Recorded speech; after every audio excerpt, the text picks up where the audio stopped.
Hello and welcome everyone. This is week 7 of the Collegiate Chess League Fall 2025 season. My name is Joe and this is UT Dallas versus Texas Tech in Division 1. This is very exciting because UT Dallas is at a perfect score right now. They have not lost a single match at all this entire season. After 6 weeks, they are 6-0. And now they're up against in-state rivals, Texas Tech University. This is going to be a big one, a very important match. If Dallas wins, they're clinching the first spot in the playoffs, seed number 1, guaranteeing them a bye week for that first round of the playoffs. That's going to be very important. It essentially guarantees them a semifinals spot, which is worth cash, actually. For fourth place, they're guaranteed, I believe, at least $500, which is already clinched, by the way. They can't lose a top 2 spot. So how the playoffs works, we've got 8 teams in the division. The top 6 make playoffs. So the bottom 2 are already eliminated. That is already determined as well, by the way. University of Virginia is already out. They've unfortunately not been able to win a single match this season. They were the 8th seed, so they had an uphill battle to climb at the end of the day. And then the second to last team ended up being Lviv State University, which lost their Week 7 match to UT Rio Grande Valley. So UTRGV is in.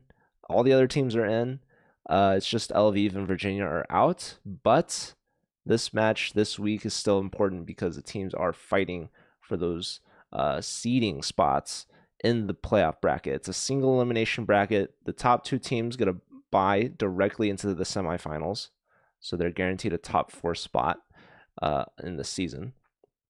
And the remaining top second spot is going to be fought over tomorrow between Mizzou and St. Louis University, the number 1 and number 2 seeds going into this season.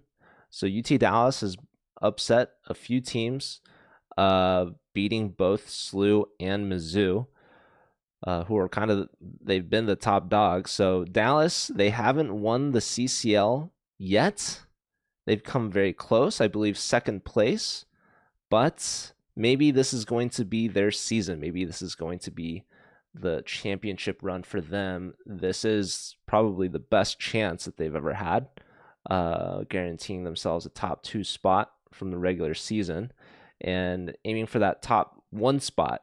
The only way they could lose out on the top spot is if they lose to Texas Tech in this match here today, and Mizzou has to win tomorrow against SLU by a big enough margin. I'm not exactly sure how big the margin is, but we could look at those standings later. But for now, we're watching. Here we've got Raul versus Roman. Roman from Texas Tech, Raul from UT Dallas. And it looks like Roman's putting a decent amount of time here into this move. Both players, high 2,900. What's up, Trelato? What's up, Chuck? And Speed Chess 14. First in chat. Good to see you all. We've got some legends tuning in. Queen back to D8. Kind of an interesting move. Could I explain it to you? No, I can't. And here we see Queen C2. Fast move here played by Raul. The computer doesn't like it so much. Here, Queen D8 actually was the best move. And then the computer was calling for the move C4, pushing here. Instead, now we're allowing the move D4 to be played. Apparently D4 is a good move here, but we don't see it. We see a trade and only then D4.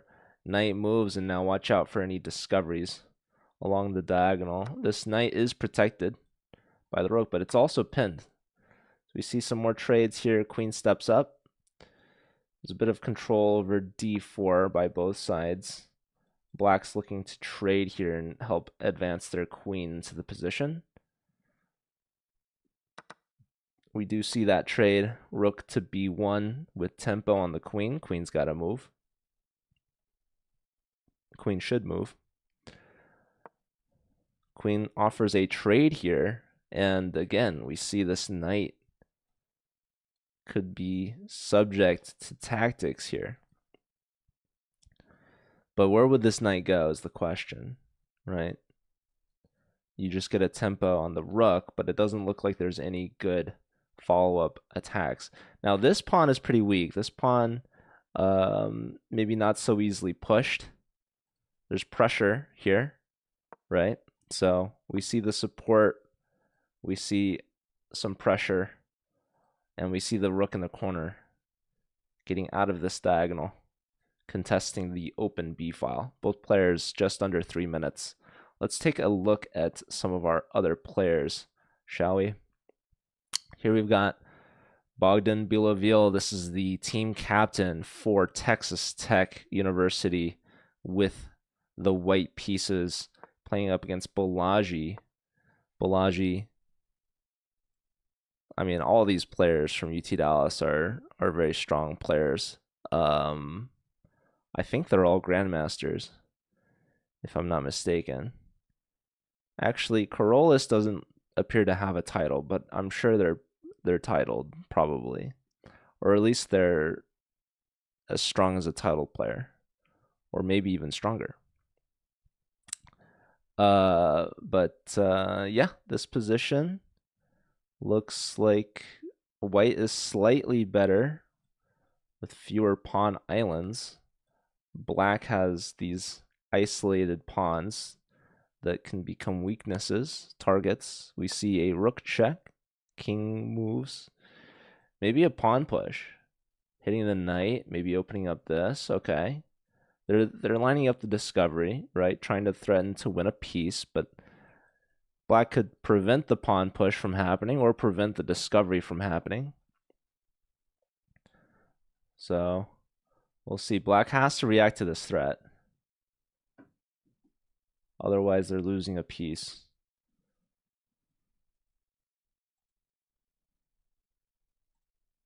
Balaji, board 2. Okay, we see g6. And now there's potential weaknesses. Like the f7 pawn is weak. You've got also the a pawn is weak.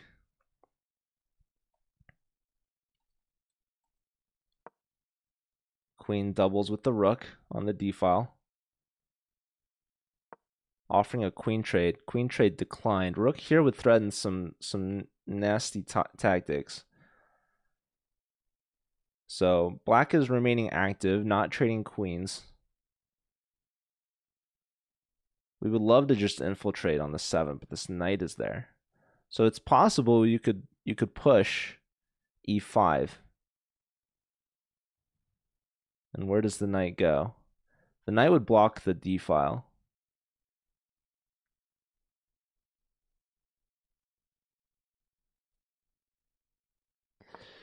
And then the knight could hop in. So we see a queen trade offered. White does not like black so close to their king. Pressure on this pawn now, defended. And down to a minute, here's Bogdan. Okay, we have a result. Roman beat Raul by resignation. So this pawn was inching its way in. So this game moved pretty fast. Yeah, wow. Exchange sack right there just to push that pawn. And white's going to have to give that rook up for a pawn. And they're just going to be up a knight. So point number 1 already for Roman. This is board 2 for Texas Tech. Starting off strong. Let's check on with the board 4 versus board 1. Corollas. Board 4 for UT Dallas. And board 1 for Texas Tech. 29-25 Sebastian Lucas.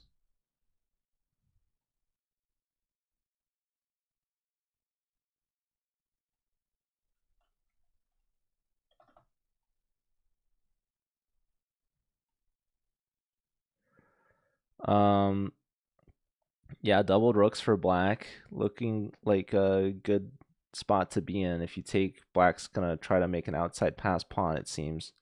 I have to check on with this game. There's an absolute mad time scramble. 5 seconds. Trade off here, and now we've got all of this pressure on f2. So f2 collapses.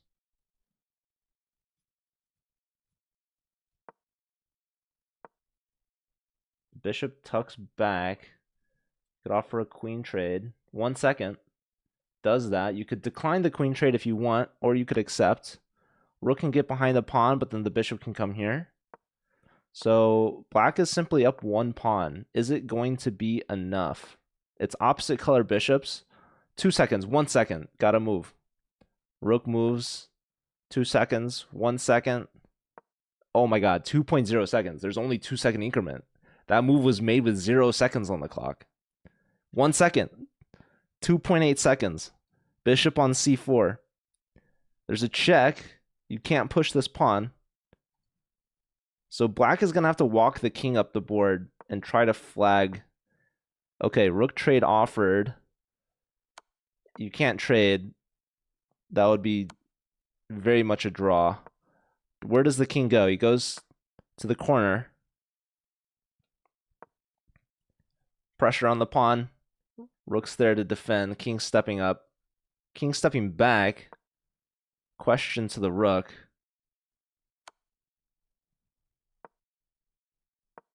Maybe there was bishop to c6 there. Okay, played now. 5 seconds to go. He's worried about this check. King steps up, would threaten. It's not mate. He does it anyways. King has h2 to go to. Oh, he's going to drop the g-pawn. That's a 2-pawn advantage for black. 2-on-0.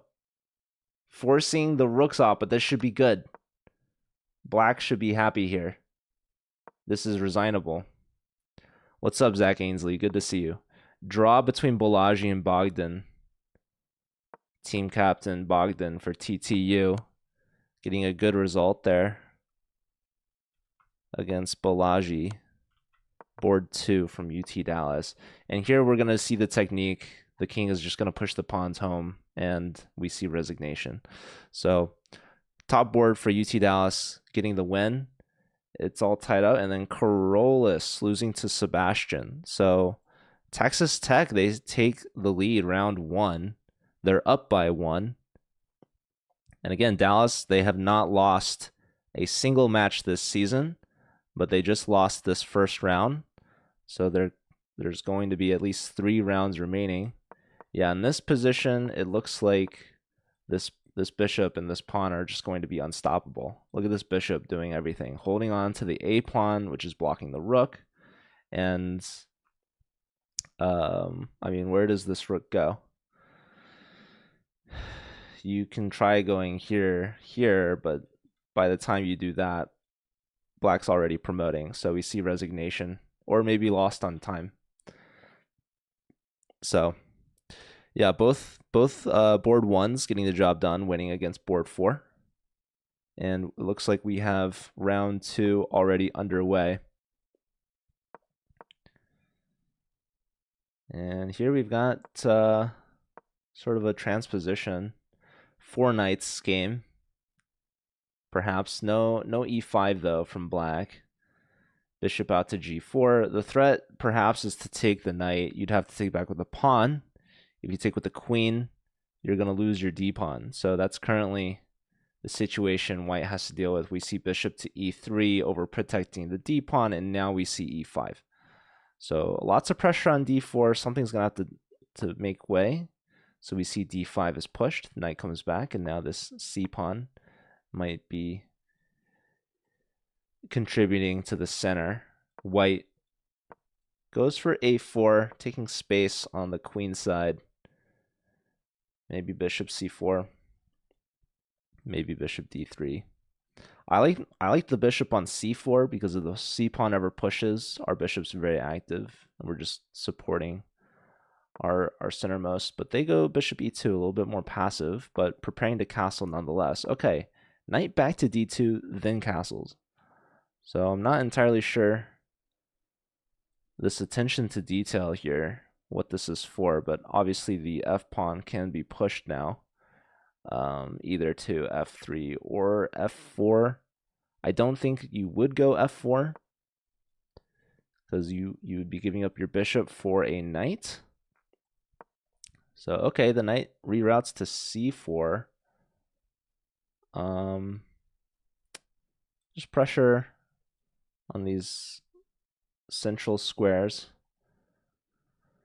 Let's take a look at some of the other games here. Gustav versus Bogdan. Bogdan, the team captain from Texas Tech, getting a half point in round 1, part of their 1-point lead. Now up against Gustav. Gustav, top board, #1 player for UT Dallas today. They're missing Gergely Cantor, who is definitely going to be part of their success in the postseason. Gergely Cantor was just playing in the FIDE World Cup and recently was knocked out. Similarly, Mizzou's top board, Aryan Tari, also was in the FIDE World Cup and got knocked out. What's up, Dustin? Good to see you. Okay, ladies and gentlemen, we have an opportunity here for en passant. However, that pawn would be a sitting duck. What's up, Eskia? I'll have you guys know we have an international matchup after this match. So right now, you might be thinking, wow, this is Texas versus Texas. How more American could it really be? But after this matchup, we'll have a Division 14 match between St. John's University and Amsterdam University, which, for those of you that don't know, is one of the few cities I've visited in Europe. So shout out to Amsterdam and any of the duchies that might be rooting for them. Amsterdam University and St. John's, I believe, are both actually competing right now for their Week 7 match. But after this match, they have a rescheduled round 6 match that they'll be playing. So they're going to be playing back-to-back games. They might be a little tired. I like white here because this A pawn to me seems like it's going to be difficult to defend, right? We can bring the knight to B1, and we have 3 attackers and only 2 defenders. So black, the only way they could defend it further is by bringing the queen in. But they just simply push G6. So I think we could take now, but no, we don't. Perhaps we're worried that our piece is going to get pinned and we're going to lose our A pawn. However, this move to me is actually kind of interesting. I want Oh, the rook is trapped. Okay, queen move. I was thinking you add another attacker as the only piece not contributing, but no, it creates space for the knight. And now black is going to be losing material here. So black, they invested all in on the A file, getting that pawn all the way down to A3, but it turned into a liability that needed to be protected.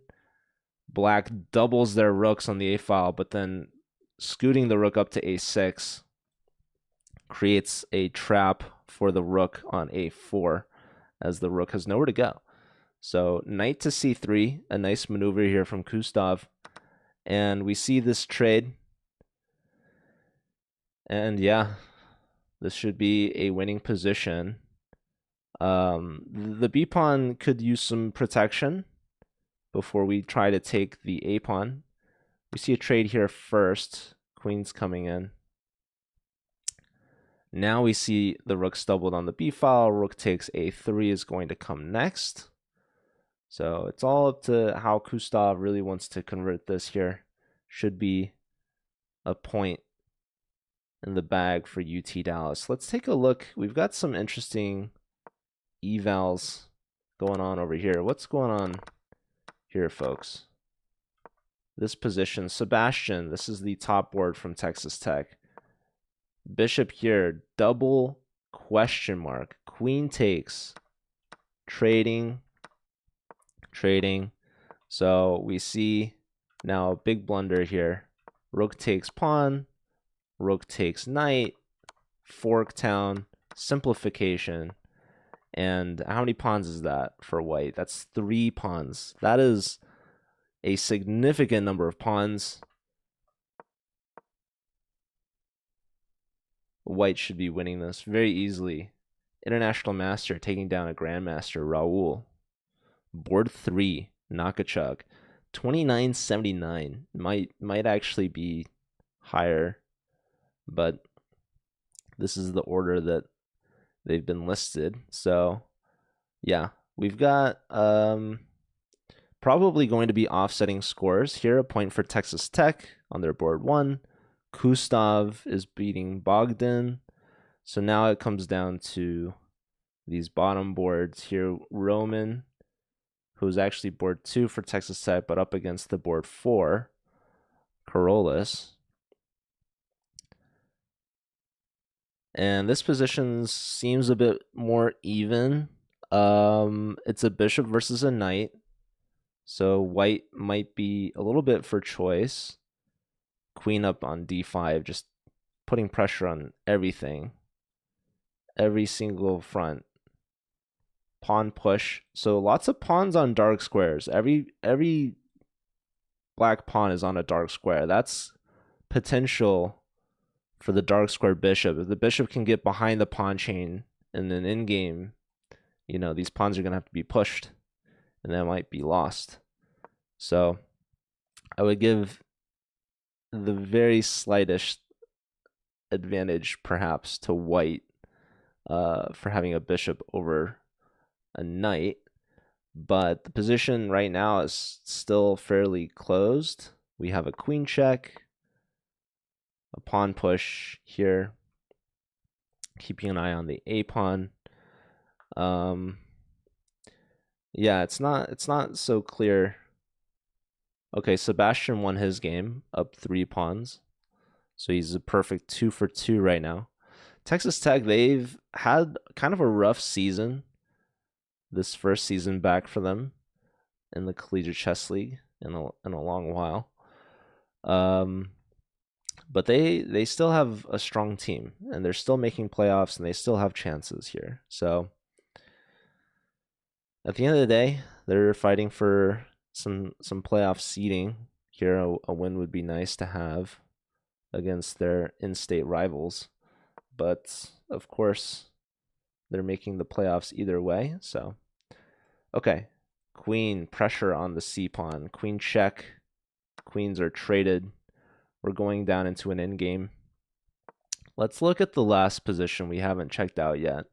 We've got Nathaniel Philip Moore, rook and queen sandwich on the e file, and the knight hitting the pawn. So we're not taking this, helping black advance their pawn. So it looks like this is good for black. More space for sure, more piece activity. This is very defensive here for white. Pawn push. Yeah, 3-on-2 on the king side here, and white has a 3-on-2 majority on the queen side, but it's black that's really dominating the center with their pieces. All 4 pieces lined up on the e file. What's up, Bach? Good to see you. Shout out to Grandmaster Benjamin Bach, obviously former Collegiate Chess League player, commentator, captain, champion, and was just commentating for Crazy House yesterday with the famous Yasser Seirawan. Okay, Gustav won their game as we were expecting, so the top 2 boards are perfect still so far. Benjamin Bach might be tuning in because we've got Amsterdam University competing in tomorrow's match. Okay, is there a pin, ladies and gentlemen? Was this a mistake? from Nathaniel Phillimore. If pawn takes, do we have rook takes e3? Perhaps. So the queen steps back, pinning. We're doubling up here. And now black surely should take. Takes with the pawn. Magician from Riga, thank you so much for the prime. But yes, Bach actually might have more intentions than watching the Amsterdam team, as he actually probably has more allegiance to the SLU team than the Amsterdam team, although he is Dutch. SLU will be playing their main rivals, Mizzou, tomorrow, Sunday, November 9th. Okay, I think Queen F3 is enticing to me. I don't know about you guys. So what's wrong with playing this? Still, very low time for both players. Roman beat Carolus, so this is the last game right now. Roman is a perfect 2 for 2. So Texas Tech, they add on to their lead. They're up by 2.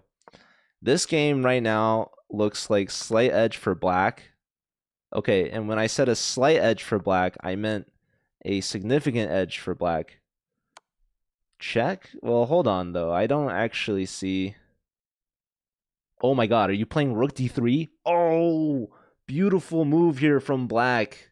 Wow, double exclam, brilliancy. The king thought he could step up. And we've got a rook versus a queen. This is going to be a fairly simple dub for black. The B pawn is hit. Now the king's going to walk up. Nigel Short style. You get the king to g3, exactly. Yeah, king steps up. He's got to protect his house. Now, what's funny is if the queen wasn't pinned, g3 would be mate. I would have tried taking here. Oh, but he wants to check. No, if rook c6 would have been very interesting. Oh, king stepping in now. Uh-oh. Queen f2 forces rook g1. Otherwise, g2 would be mate. And now the queen, with the rook tied down, the pawn may now pass, and we see resignation. Very nice rook sacrifice there to queen. So point for Nathaniel Phillimore. That is huge for the Texas Tech team. They're adding on to their lead. They're up by 3 now. That was a 3-1 round in favor of Texas Tech. UT Dallas only getting a point from their top board, Kustav Chatterjee, but everyone else going down. So Texas Tech, they're 3 points away from winning this match with 2 rounds to spare. They need 3 full points in 8 games. Can Dallas come back and hold on to their perfect season? Or is Dallas going to give Mizzou an opportunity to take the number 1 spot tomorrow? If Dallas loses today, Mizzou could take the number 1 spot with a win against SLU. So that number 1 seed could really impact your semifinal matchup, who you'd play against. And here we have a gambit from Roman, who is perfect 2 out of 2 right now. Both these players are a perfect 2 out of 2. This is Texas Tech's board 2 with the white pieces up against Kustav Chatterjee, who has 2 out of the 2.5 points for UT Dallas. He is the only player from Dallas that has gotten a win so far in this matchup. So we're in round 3 here. White's given up a pawn early.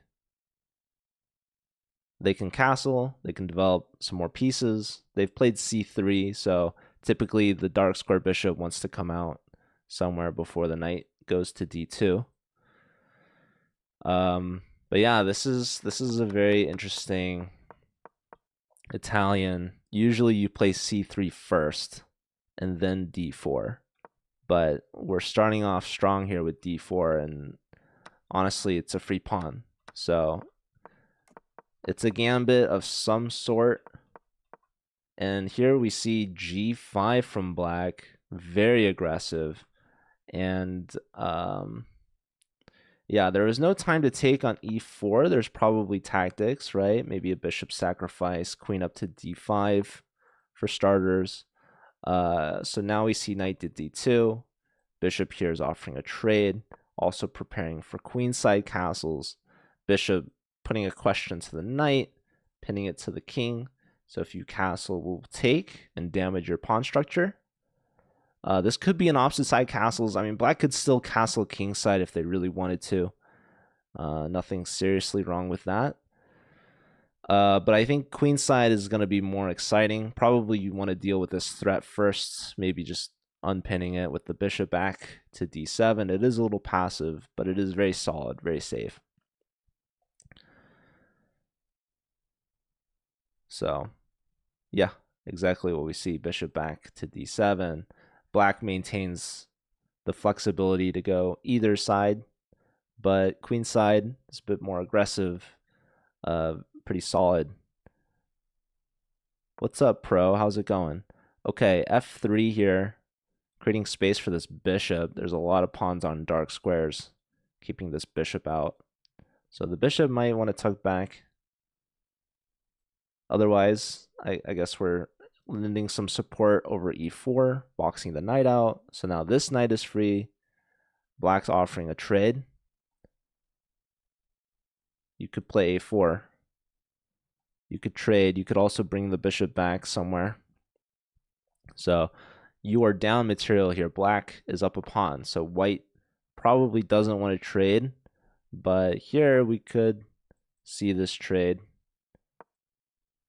And yeah, black wants to continue offering the trade. Now we see a4. Probably b5 is going to be the move. And because of this expansion on the queen side, black is going to castle kingside. So they expect to be a bit safer here, maybe a little worried about this pawn storm, and white elects to keep more material on. So bishop back to d3, declining the trade again. And that's pretty typical. When you're down material, you want to keep as much material on the board as possible to increase your chances of winning that material back later. Now, in this position, white's going to have to stir up some trouble somehow. Probably h4 is an idea. And there you have it. Now, the computer hated it, probably because I thought it was a good move. And here we see perhaps why. Knight is going to plant itself in here. With that knight move, the queen opens up, potentially targeting this pawn as well. Bishop here might be a move.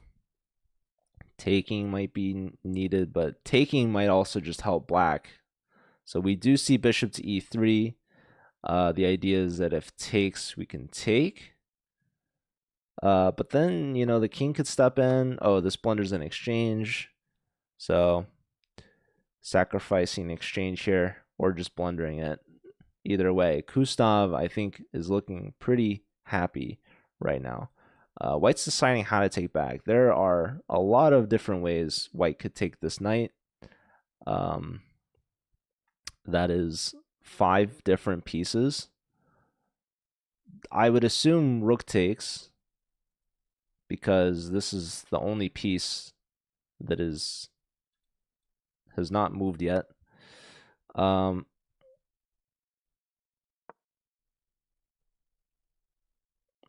That's probably right, Dome J.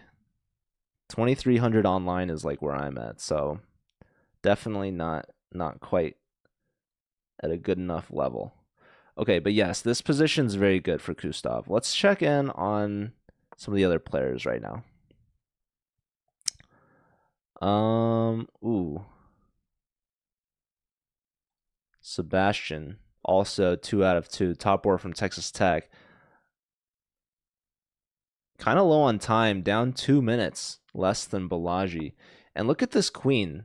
The queen is ensnared in a tomb of knights. So what's going on here?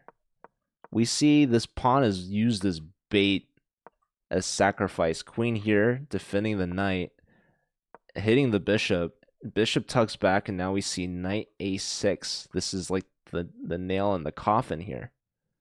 This queen is smothered by black's pieces, and of course the threat surely is rook to a8. So what is needed here in this position? G6, knight here. Oh, queen here is another trap actually. You can go, oh, queen takes. And then the knight's going to take on c7, so you get a rook and a knight for a queen. But I mean, where's the knight going? Is a good question here. The knight's trapped. So you're really only just getting the rook for the queen. This is pretty resignable for white. I mean, you just got your queen trapped. So Balaji is looking good.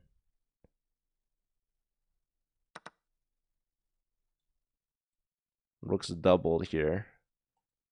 It'd be one thing if you get the piece back, but the queen just has to go to anywhere that protects the knight, really, except for d8. You don't want to go to d8, but okay.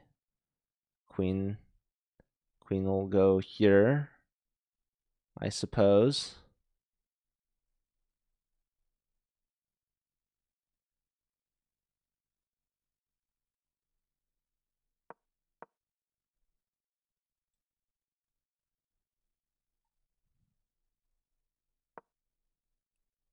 Knight moves. A pawn is hit. Sebastian's fighting, as they should. Okay, so it looks like Kustav and Balaji are looking really good for Dallas, the top two boards, with the black pieces as well. They're both just dominating. Yeah, this is just going to be Balaji cleaning up. So let's check in with... This game hasn't started yet, so I'm not sure what's going on with that. I'll check in.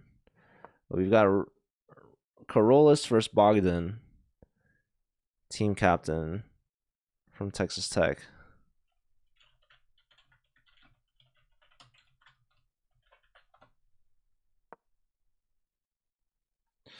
Maybe we keep an eye on how this game progresses. So this was the gambit plus an exchange. So we finally get an f4. Queen takes. Knight d2, maybe? No. Bishop back. Yeah, this looks pretty brutal. Pretty brutal for white. I don't think white's gonna be able to hold here. So Kustav looks like they will remain undefeated and give Roman their first loss. So the two players from Texas Tech who have been perfect so far look like they might go down here.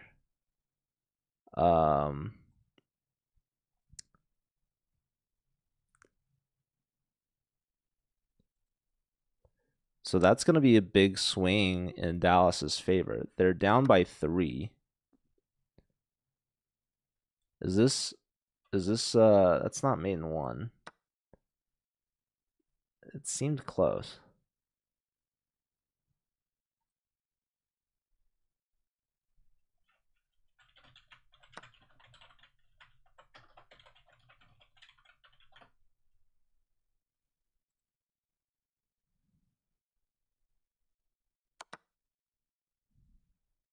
Queen trade. Free pawn.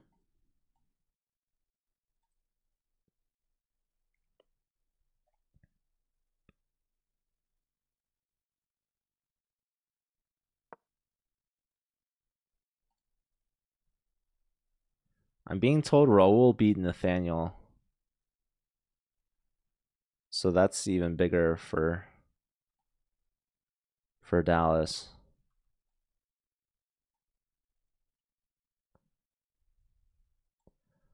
Team captain from Texas Tech here, Bogdan. He's the only hope for Texas Tech to get a point in this round.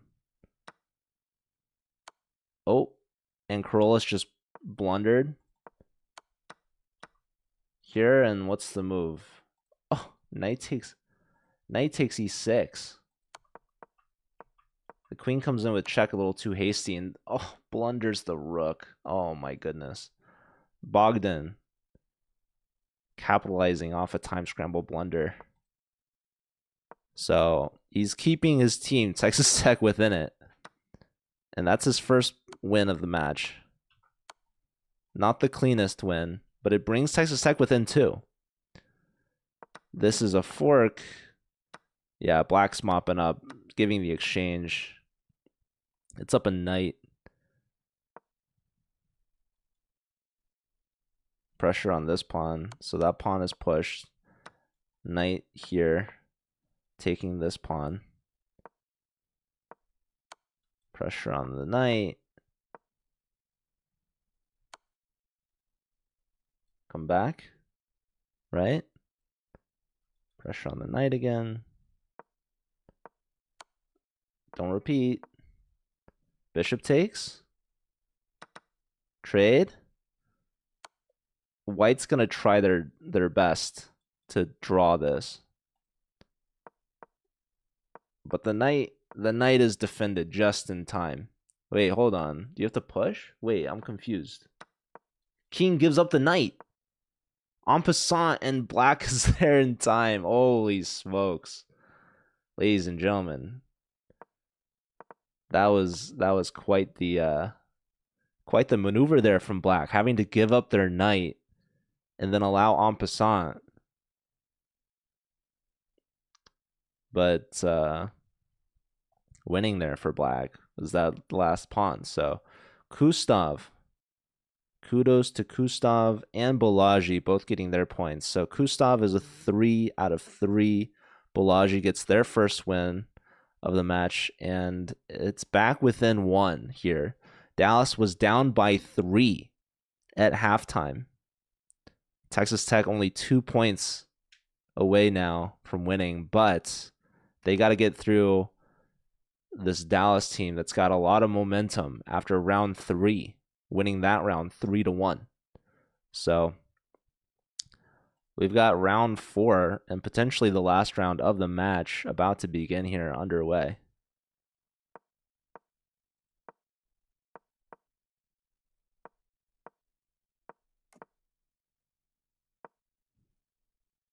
Game aborted here. Gotta redo it. Hold on. What's going on?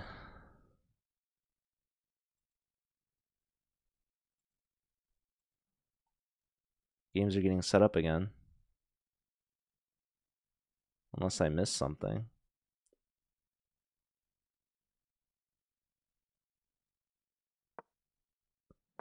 All right, we're back. So this is top board versus top board. Sebastian, Lucas losing their first game of the match in round 3. Now up against Kustav, who's a perfect 3 out of 3, looking to go 4 out of 4 and sweeping this Texas Tech team. All Texas Tech has to do, as simple as this sounds, is win 2 games or draw this round 2 out of 4, and they win the match.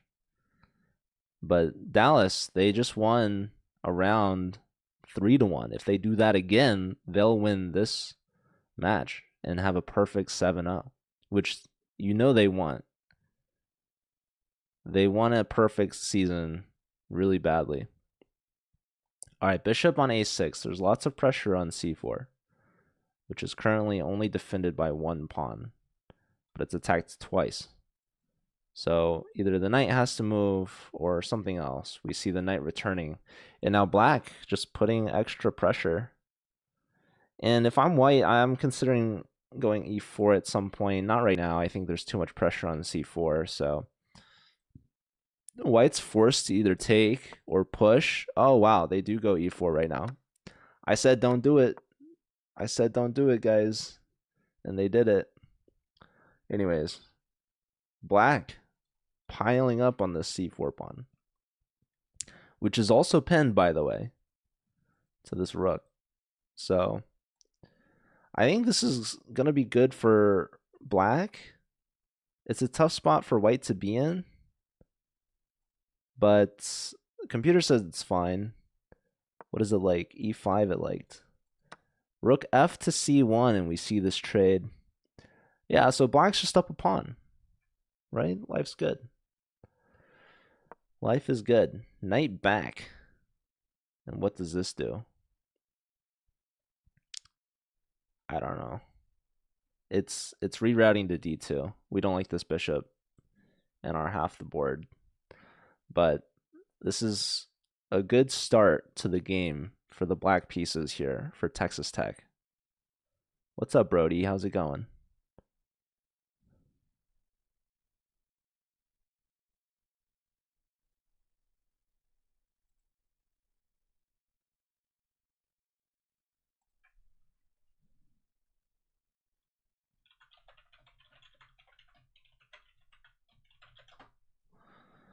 I'm doing well, Brody.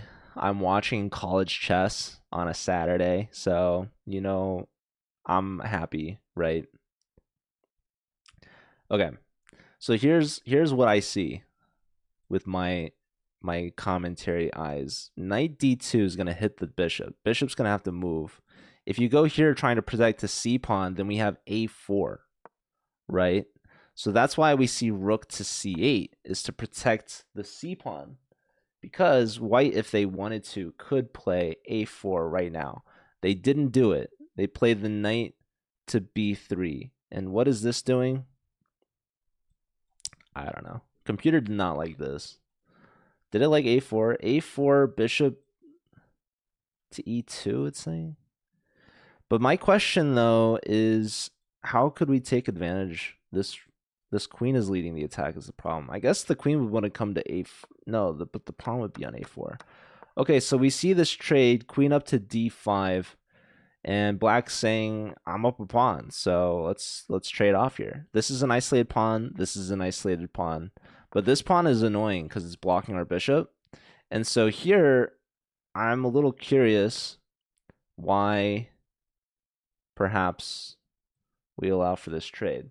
Let's see. White has 4 on this, and black only has 3. So takes.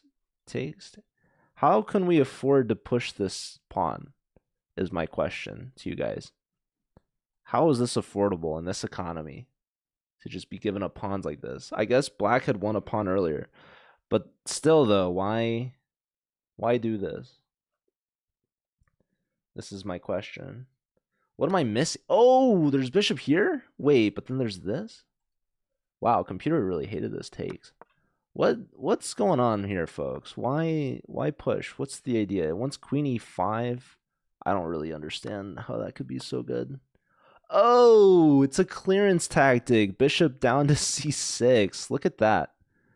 My puny brain couldn't comprehend such a pawn gift as c5. It's for bishop c6. Why have a pawn on c6 when you could have a bishop on c6? Okay, skewer. What happens if we go here? Are we just getting destroyed? Probably, I guess. I don't know. So that's kind of neat, I suppose.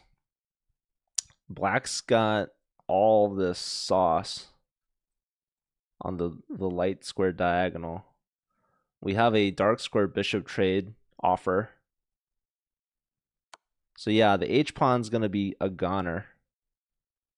Say goodbye. If you want to take it. Maybe you trade first. The old bishop takes, then queen takes. Probably. Maybe. I don't know. I mean, okay, they decide to check first. And now, oh lordy. If you go here,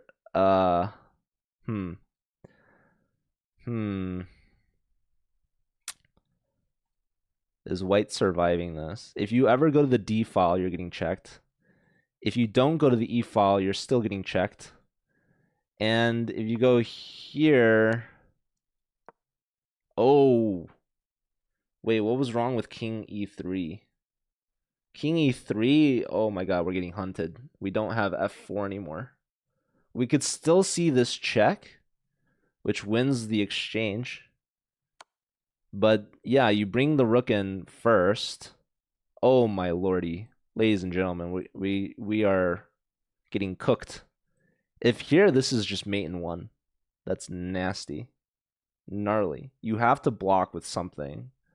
Yeah, so bishop gets absolutely sacrificed to the wolves. But the good news for white is that the queen is hanging for black. So probably you just take or play queen g2, and you're threatening f2, and you're threatening this guy. And Lord knows all else that's happening.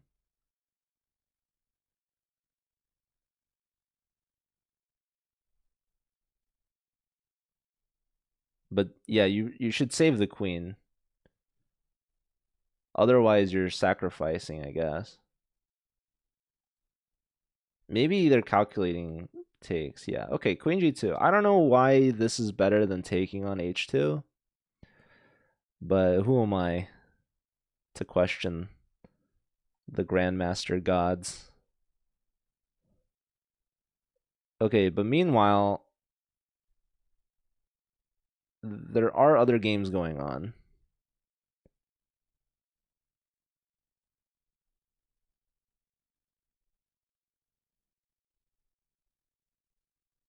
I'm not seeing Raul's game.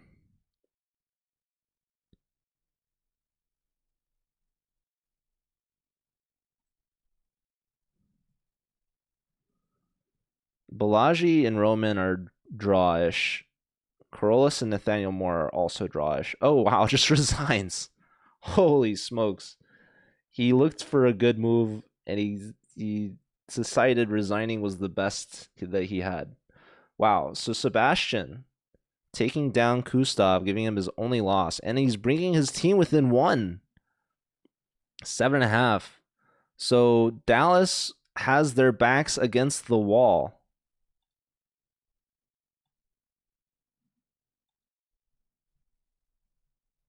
They cannot afford to lose a single game. They need to win out, or they can afford one draw. Otherwise, Dallas will have their first loss handed to them of this season. Okay, what's going on here? Rook hits the queen, queen steps aside, and now this knight is hit. Bishop is hit. Knight saves itself. Pawn takes, surely. Or you take the knight, actually. You decide. You tell me what you want. Okay, they wanted the bishop, opening up the rook. So a bunch of isolated pawns here for white. This pawn is hanging currently. Pawn push, perhaps. Could be an interesting move. There it is. Played on the board. Now, if takes, we take the queen's infiltrating. There's a whole plethora of problems. So black says, let's get these queens off the board, please. Also, Corollas is 0 out of 3 right now. The only player without any points. And is looking to hold a draw here. Well, black has these outside pass pawns that could be useful. Queen remains standing. Very strong move. I like this move a lot. Just maintain, like, putting so much pressure on the black king here. And also, look at the time scramble. Yes, this move is a blunder. I like trading, and then queen takes e5, and the computer obviously hated that. So what did we need to do? What was the move here? Just queen takes e5, threatening mate in 1. Oh my god. Oh my god. Queen takes. Starting with the queen takes. Not nearly good enough. But 3 seconds, 2 seconds, 1 second. Black king moves. Queen takes pawn. Queen takes a second pawn. Perhaps. 50 seconds. And a win here is a win for Texas Tech with the white pieces. Queen takes was not the move, apparently.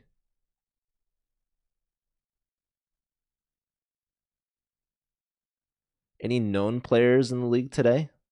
If you know any of these players, Okay, but this should be a draw, apparently. One extra pawn for white, but it was not good enough. Yeah, white had some really, really strong chances to win this. If they don't get a win, it's going to be disappointing. King here. What?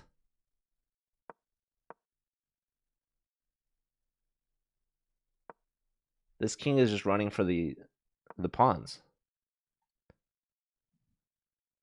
So black is ignoring the c pawn. Bishop comes out. Maybe the king comes back around. Whoa, I'm getting the Raul moves in. Okay, this is really huge for Texas Tech, actually. Wow, that's a fork. Bogdan. He's going to clinch the match for Texas Tech, but he's got 4 seconds. He's got to move. He takes it. It's a blunder. He blunders a perpetual. Can Raul find anything more? He's got a bit. I mean, he's down a rook and a knight. What more could you want? It's a perpet. Wow, a draw. So that brings Texas Tech within half a point of winning the match. Dallas literally has to win the remaining 2. Bogdan improves to 2. Raul gets 1.5. It's 6-8 right now. Does the Texas Tech team know that they have draw odds? This is opposite color bishops. This is as drawn as it gets, and it does get drawn, and that concludes the match. Texas Tech holds on to their lead. Dallas falls short of a perfect season. And this game, both players less than 5 seconds, but this is also going to be a draw. Unless someone flags, which we very well could see. Oh, there it is. Okay. Yeah, I mean, Texas Tech was winning this with some room to spare. So Corollas did not have their best day, 0 for 4. And the Texas Tech team, they really rallied together. They put together a very strong performance.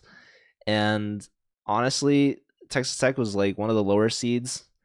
Dallas was a perfect 6-0. So this really just goes to show anyone could win from these playoffs. So Dallas, they're leaving some room for Mizzou. If Mizzou's watching this, they're licking their lips right now because they want to take that first seed spot tomorrow. So if Mizzou wins, they'll be tied with Dallas. I guess Dallas might have tiebreak because of head-to-head. Dallas did beat Mizzou. But I'm wondering if we look at head-to-head first or if we look at the total match points. So I'll have to double-check that. But in the meantime, we will be right back for a player interview. So we will be interviewing, I believe, Roman from Texas Tech. So give us a quick break. And yeah, I'll be right back.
Hello, everyone. Welcome back. This is Roman from Texas Tech Board 2. Roman, you guys just won, giving UT Dallas their first loss of the season. How does that feel?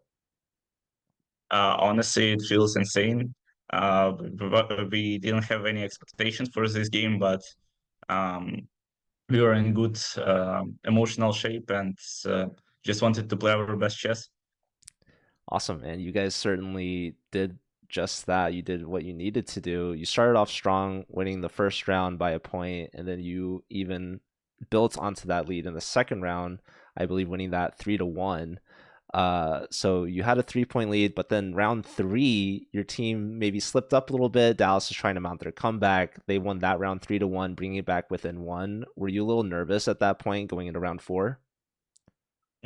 Honestly, yeah, we could feel pressure, but we were confident that we will manage to make at least a draw. Likely, we managed to win 3-1, but yeah, emotionally, it was a bit shaky. And this is your first time competing in the Collegiate Chess League? Yeah. And you guys qualified for playoffs, which start next week. Are you prepared for that, or are you a little nervous? We are looking forward to give a good fight. We were struggling all the way to playoffs, honestly. We didn't have like uh, very good play style in some of the games, in some of the rounds, but um, like we were growing as a team, so I guess we will have good fighting chances in playoffs. Yeah, and really, all the regular season is for is to make the playoffs. So now that you made the playoffs, maybe you had some rough matches or some rough losses, but you can put all that behind you now and just focus going forward. Because in the playoffs, if you win one match, you're already into the semifinals and you're guaranteed a top four spot, which comes with some cash prizes. So you guys have some really good chances. Is there any matchup in particular that you would be maybe hoping for or looking forward to in the playoffs? Honestly, we want to play against Indian University. We had a very tough lot against them, 9-7, and we were so much disappointed about it. But yeah, we want rematch so badly. So yeah, we are hoping to get paired against them.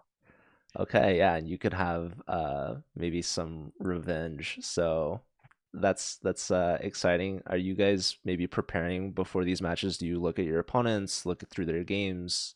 Walk us through that. Not really. All other universities have a lot of substitutes, so it's hard to guess against whom we are gonna play. Unfortunately, we have only four players that play every week, so it's like easy for them to prepare against us, but tough for us to prepare against them. That makes a lot of sense. So you're obviously um, board two, but your team seems pretty well balanced, right? All of your players today had at least 2 points out of four. Your top board, Sebastian, did a really good job, 3 out of 4. It seems that everyone was really needed for this, whereas like on Dallas, their top board did a lot better than like their fourth board. Do you think that your team is really balanced, and do you think that's part of your strategy? Yeah, maybe. I mean, maybe today helped a lot that we didn't feel a pressure because we already knew that we have qualified. So maybe it helped us to play better today. But in general, yeah, I can feel that our team is quite balanced. And I know UT Dallas didn't have their player Gergely Cantor, who's competing in the FIDE World Cup. Are you following the FIDE World Cup at all? Yeah, honestly, I was cheering for him, and it's very sadly that he got eliminated by Shahryar Mamediyarov in tie breaks. But I mean, speaks for itself, as one GM once told.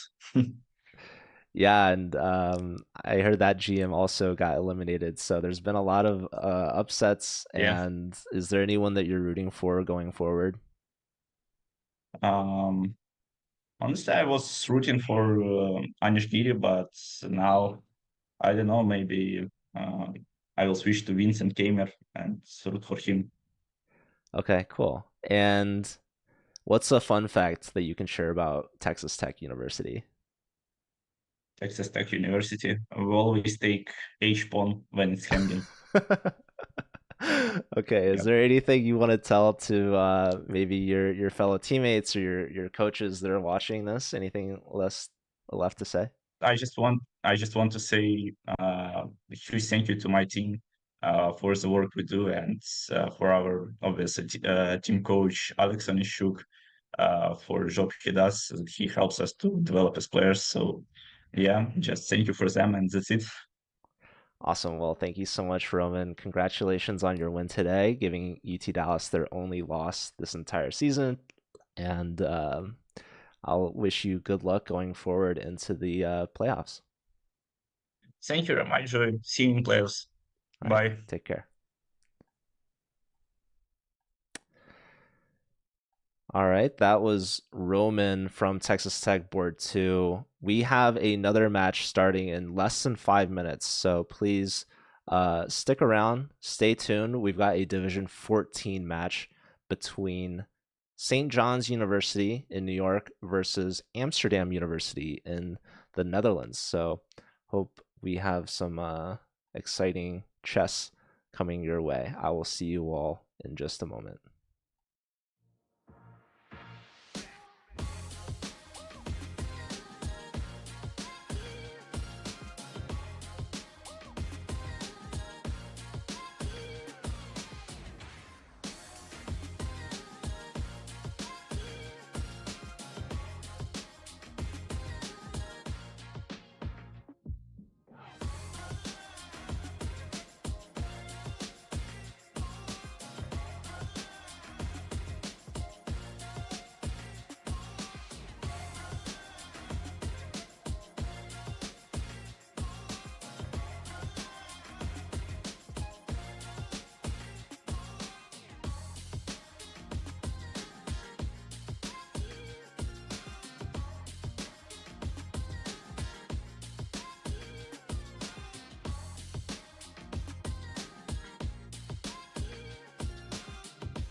Hello, everyone, and welcome back. This is the Collegiate Chess League Fall 2025 season, week 7, the final week of the regular season before playoffs begin.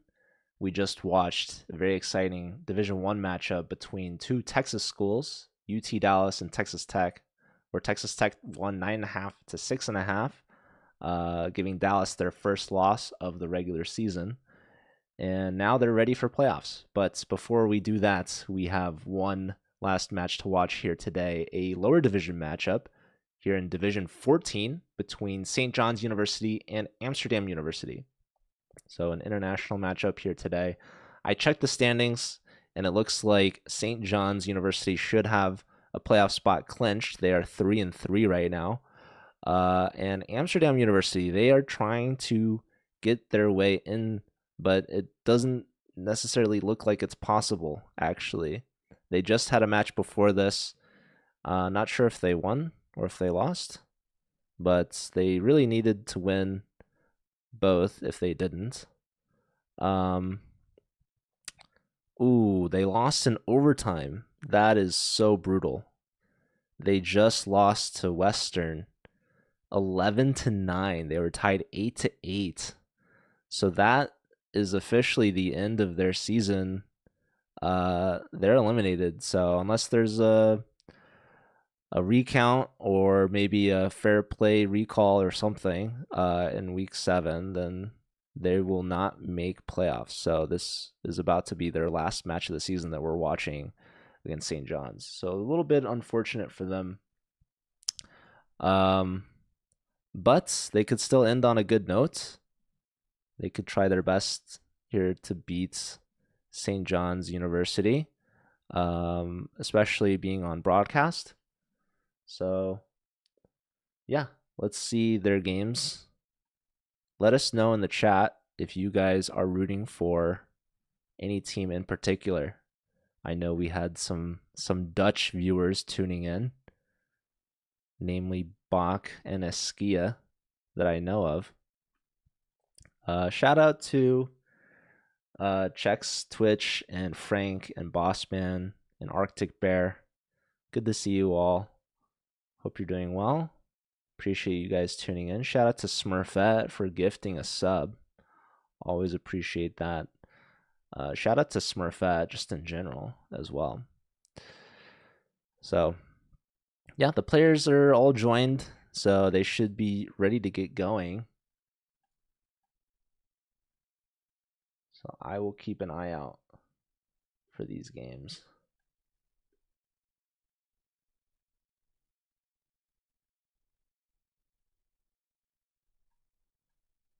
Anyways, St. John's University, they are not eliminated, and they're going to be trying to get in to a higher spot in their playoff bracket.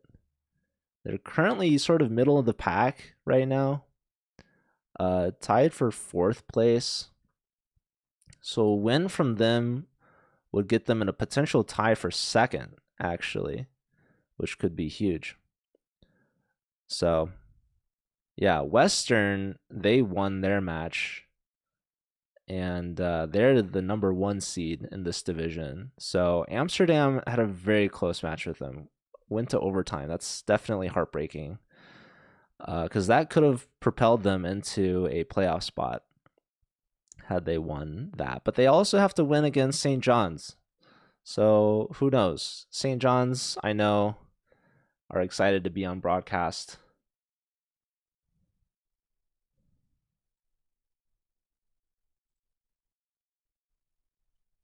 But so is Amsterdam. So I visited Amsterdam. They joined our college ambassador program, which is very cool. They like chess there. Not the biggest team, but a dedicated team for sure, which you love to see. And St. John's University, I believe this is their first time competing in the Collegiate Chess League, and they also have joined the college ambassador program. So shout out to them. You love to see it. New York, a city well known for chess and their community, their chess hustlers, their chess clubs. I believe they have the Marshall and various other clubs. You've got Washington Square Park right outside of NYU. They're always doing different chess events for the universities there. I think like Baruch College. Okay. Enough of me rambling on here, ladies and gentlemen. We have some chess. So let's take a look, shall we? Here we've got Wester versus Dylan. So Wester is the board 4 from Amsterdam. Dylan is the board 1 from St. John's. This game shall be starting any moment. And yeah, round 1 is where you're going to see the biggest mismatch. Board 1 versus board 4. And as the rounds go on, the boards will be closer in their pairing until the final round where they are actually playing against each other.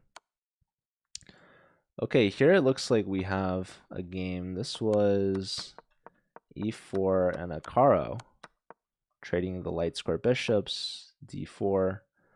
The second knight comes out for black and probably going to push their e-pawn. And now their dark square bishop can come out. White can already castle, but they can also bring out their bishop.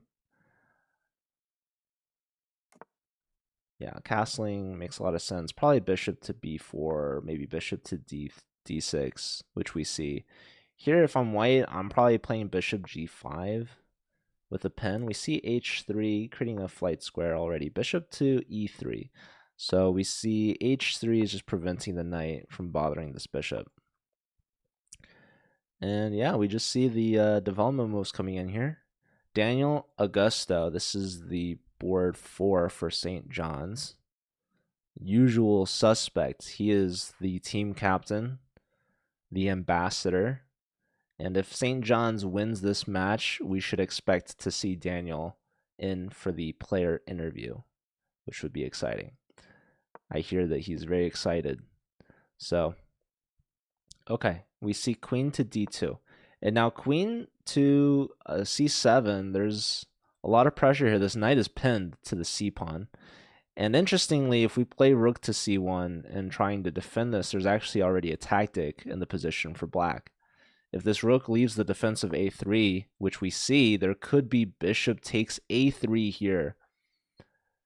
Yes, this was definitely something that I had noticed. When the queen and the rook are lined up like this, notice this knight is only defended by the pawn sufficiently enough. So this pawn is overloaded. Defending both knight and pawn. Rook to c1 was a mistake. Black could have captured on a3 there as a tactic, but they missed it. They pushed b5, and that allows for white to bring their knight back, and now their rook c1 move is justified. Pawn to c3. Now this knight can hop in with a fork.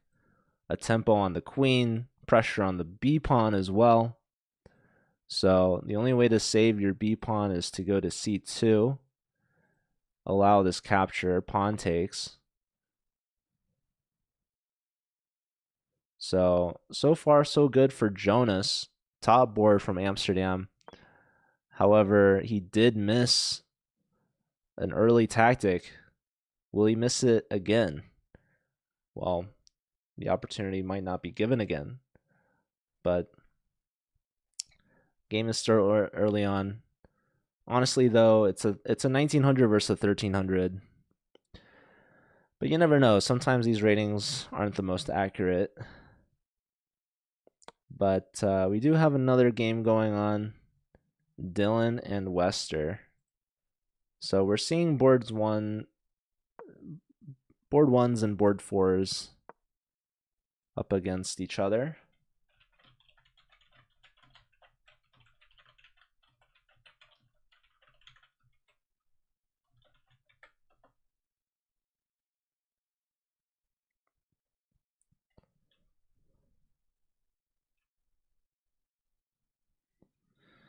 Daniel, aka the Italian Stallion, says Riz Lane Maxwell. Okay, good to know. Wow, we've got a double question mark move here, ladies and gentlemen. What's wrong with this move here? We have, okay, so queen puts pressure on the bishop, only defended by the knight, so we can remove the defender. Rook takes f6, sacrificing the rook. Was an opportunity missed by Wester. So Dylan, perhaps, given another chance at life here. And now again, I think we could do the same sort of idea. Put the pressure onto black's pieces, right? Queen to h4 is very enticing because we have the same tactical idea. Removing the defender. So queen h4, then probably, I mean, you could play g5, but that might be a little risky. Yeah, I would play bishop takes there. What are we talking about? Rook b1. Solid. Open file. Hit the pawn with tempo. Okay. Pawn is saved. Now can we get back to the main threat here? Let's see a queen h4. Black is technically up a pawn. This is not a good structure for white. These double isolated c pawns. But we've got the bishop pair. And we've got open lines. Okay. Bishop tucks back to g6. Very solid move here from black.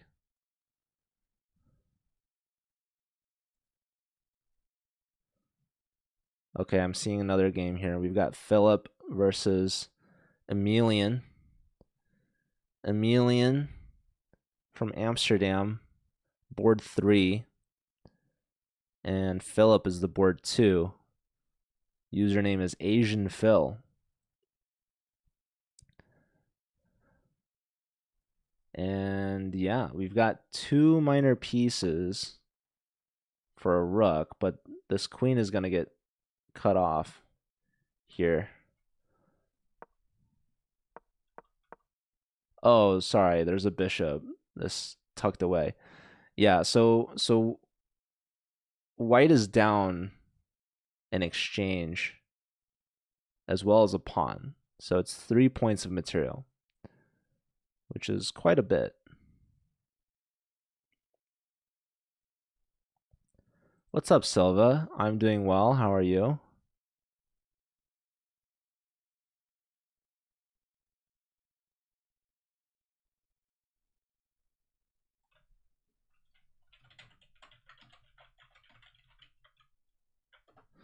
So we've got 3 games that I see, and black is just dominating in every single position.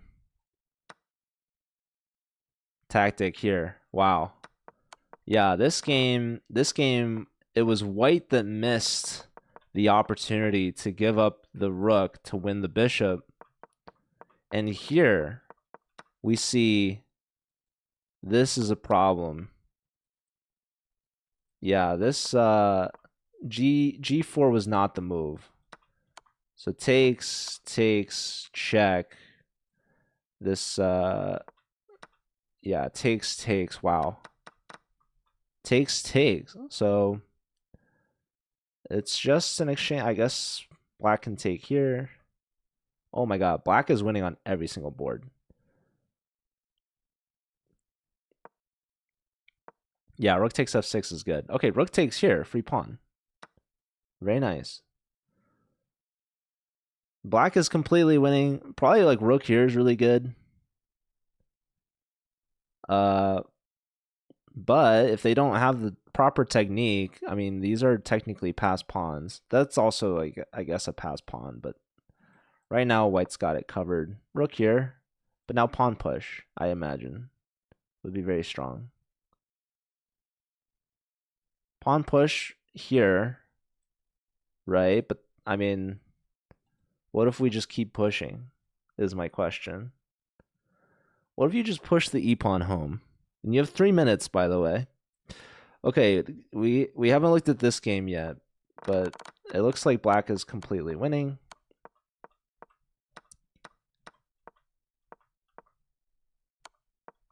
Black is up 2 pawns to nothing, which is very good.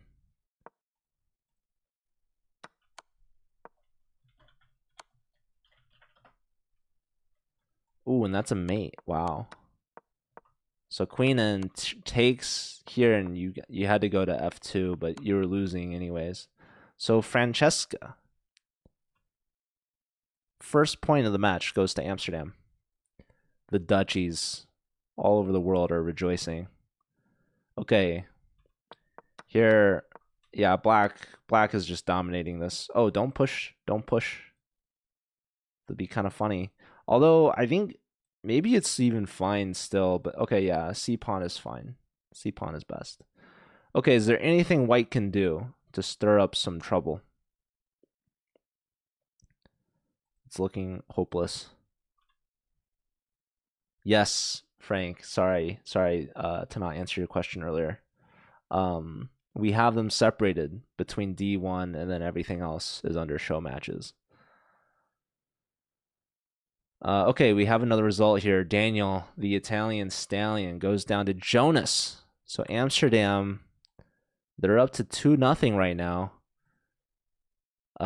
But it's looking like this match might get balanced out as the player with black pieces is winning on every single board.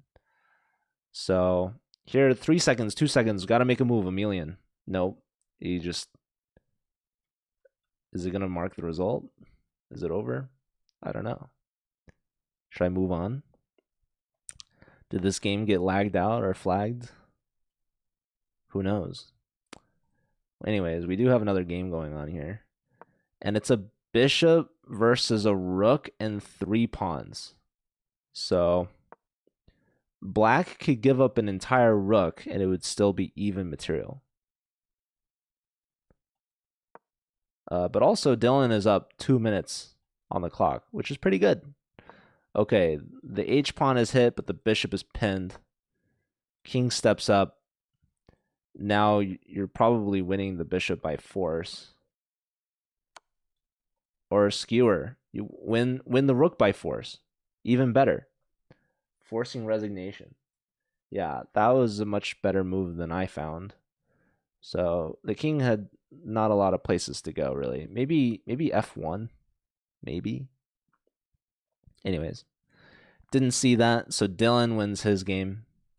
So answering back for St. John's. And this game, it looks to me like Philip won.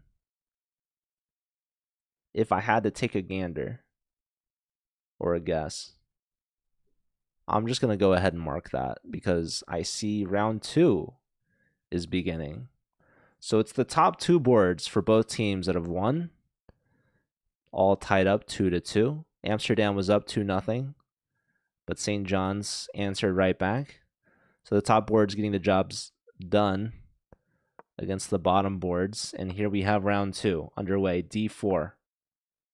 Here from Jonas, 1900.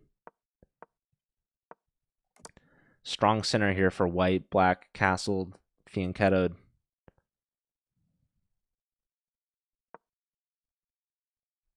And now striking in the center, E5, white, D5, hitting a knight back. So white taking space in black's half of the camp. Jonas is the highest rated player for this Amsterdam University team. And Dylan, though, is the highest rated player in this matchup, over 2,000 rated. He's up against Emelian. But here we've got Philip.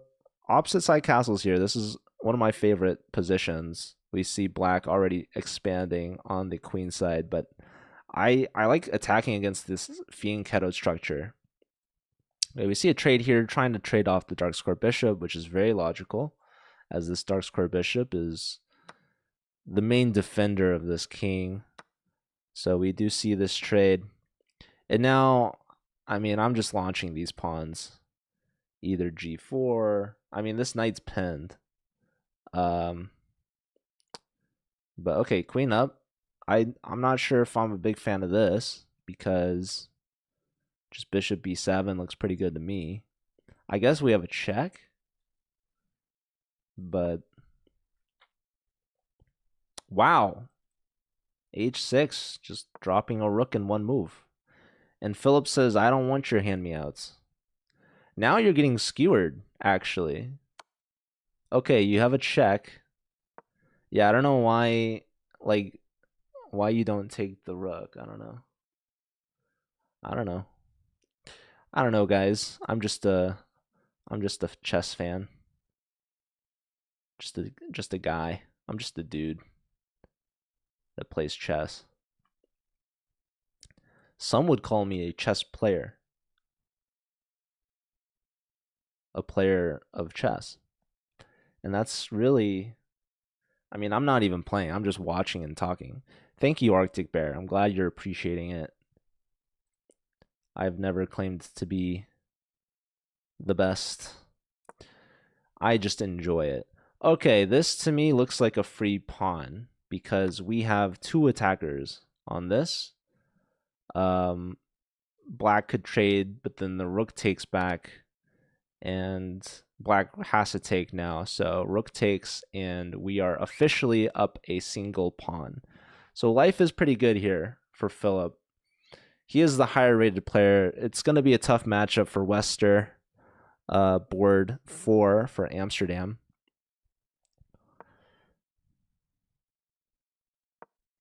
Rook into the 7th, just a classic maneuver here. Hitting the bishop. And now white should make room for the second rook to enter to join in on the party. We don't want this rook to have all the fun by itself. So rook d1 has to be the move. Okay. Rook d1 was not played. Oh, I liked rook e. Wait, rook e1? It's crazy. Who's playing rook? I guess, I don't know. What's wrong with rook d1 though, you guys? Who knows, dude? Who knows? I'm getting in there. That's just me though. Okay, so white's just absolutely storming the king position. Look at this. Rook here though, maybe. We get a singular exclamation point for this move. Don't go to the H file. Don't try to open that up. Okay, now rook d1's played. I would have considered maybe rook e1 at that point, perhaps. Whoa, rook bishop down, but now the knight perhaps can enter. Okay, taking here. Computer loves white. Loving the white position. This was a very passive move. Pressure on this pawn, but white simply takes, and okay, I mean the pawn is hanging. But tactically it's not hanging. If we go knight to d5, knight d5 in fact is the only crushing move. Otherwise it likes rook to c5, but that's so passive. Anything beyond those two moves, it says it's fairly even, slight advantage for white. Okay, knight d5 is found. And the threat is to play, if I could imagine, you can't take on f5 because it's tactically defended. You're going to pick that up. Otherwise, the threat, perhaps, no, taking doesn't quite work. What are we looking for here, folks? What are we looking for here? Just knight check and knight here, maybe. Maybe just the good old-fashioned 97 check is really just going to destroy black's position. Perhaps you have to give up something here. What happens if rook f7? Rook f7, we play 97 nonetheless. Here, I still think here we can do even knight takes f6 now, because then we get the second rook in, and we're forking this bishop. So plenty of time here for Philip. Whoa! Philip, got to work on these tactics. You got 4 minutes to a minute and a half. You got time to figure this stuff out. I mean, it was just so good, the position. Now it's barely even positive. Because this doesn't threaten anything, right? Now the rook can't infiltrate like our rook was. So yeah, this is like a, I don't know what to call it. You're like rook d4. I feel as though we need to protect this because this knight is about to get attacked. In fact, I'm surprised we didn't see king to f7. King just goes here for like no reason. C pawn is pushed. Yeah, Wester's hanging in there. White did not find their tactics. Okay, let's check in. Okay, wait, now I mean, I would have gone here. I guess there's room for that though. No, but the bishop's hit. Come on. Okay, that's a big fork. Wow. Yeah, Blunder Town. Population Wester. Free bishop. Don't go here. Knight f8 is a brutal move. Okay, that's okay. That's okay. All right, and now it looks like white's crushing on every board. Okay, black's pushing their pawn. Let's check in with Daniel. The Italian stallion. Looks like he's struggling here. Knight into f5 is always nice. Queen here. I mean, this is looking beautiful for white.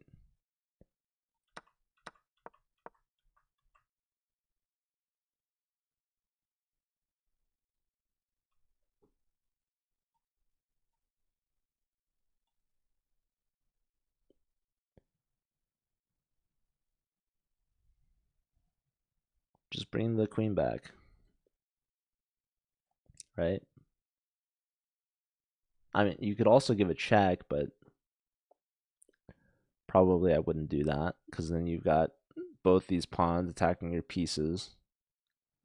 So just bring the queen on back.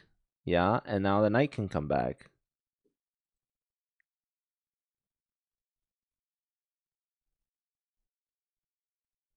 Okay, Philip beat Wester. So Philip is at 2. And St. John's has their first lead of the match. What's going on with the Emelian game? I don't see it, actually.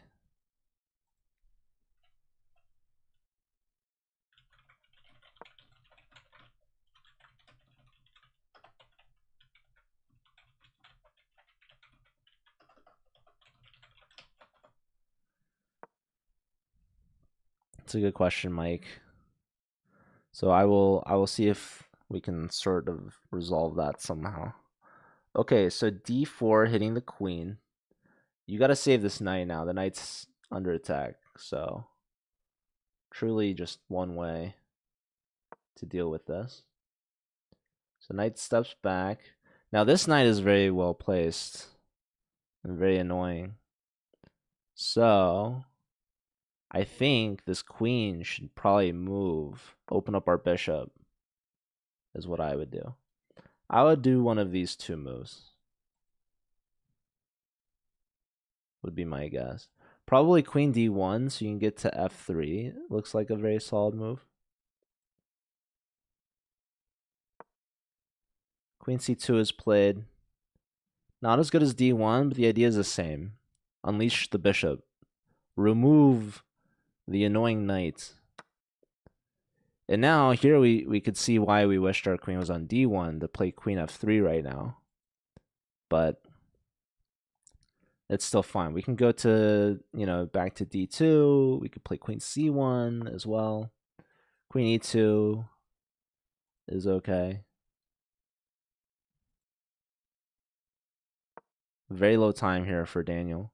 Queen trade offered. Take it. Easy peasy. Right, we're up a knight. Now bring the rook in. This move is also totally fine. We could take double isolate black's pawns for sure. Now you could trade rooks, right? Don't go here. Here, just rook takes rook. Now save the knight. Just knight back. Simple enough. Yeah. Okay, let's take a look now at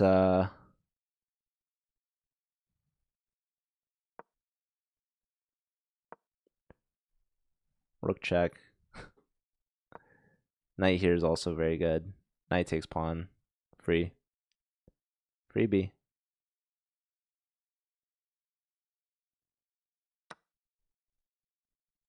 I'm gonna watch this game.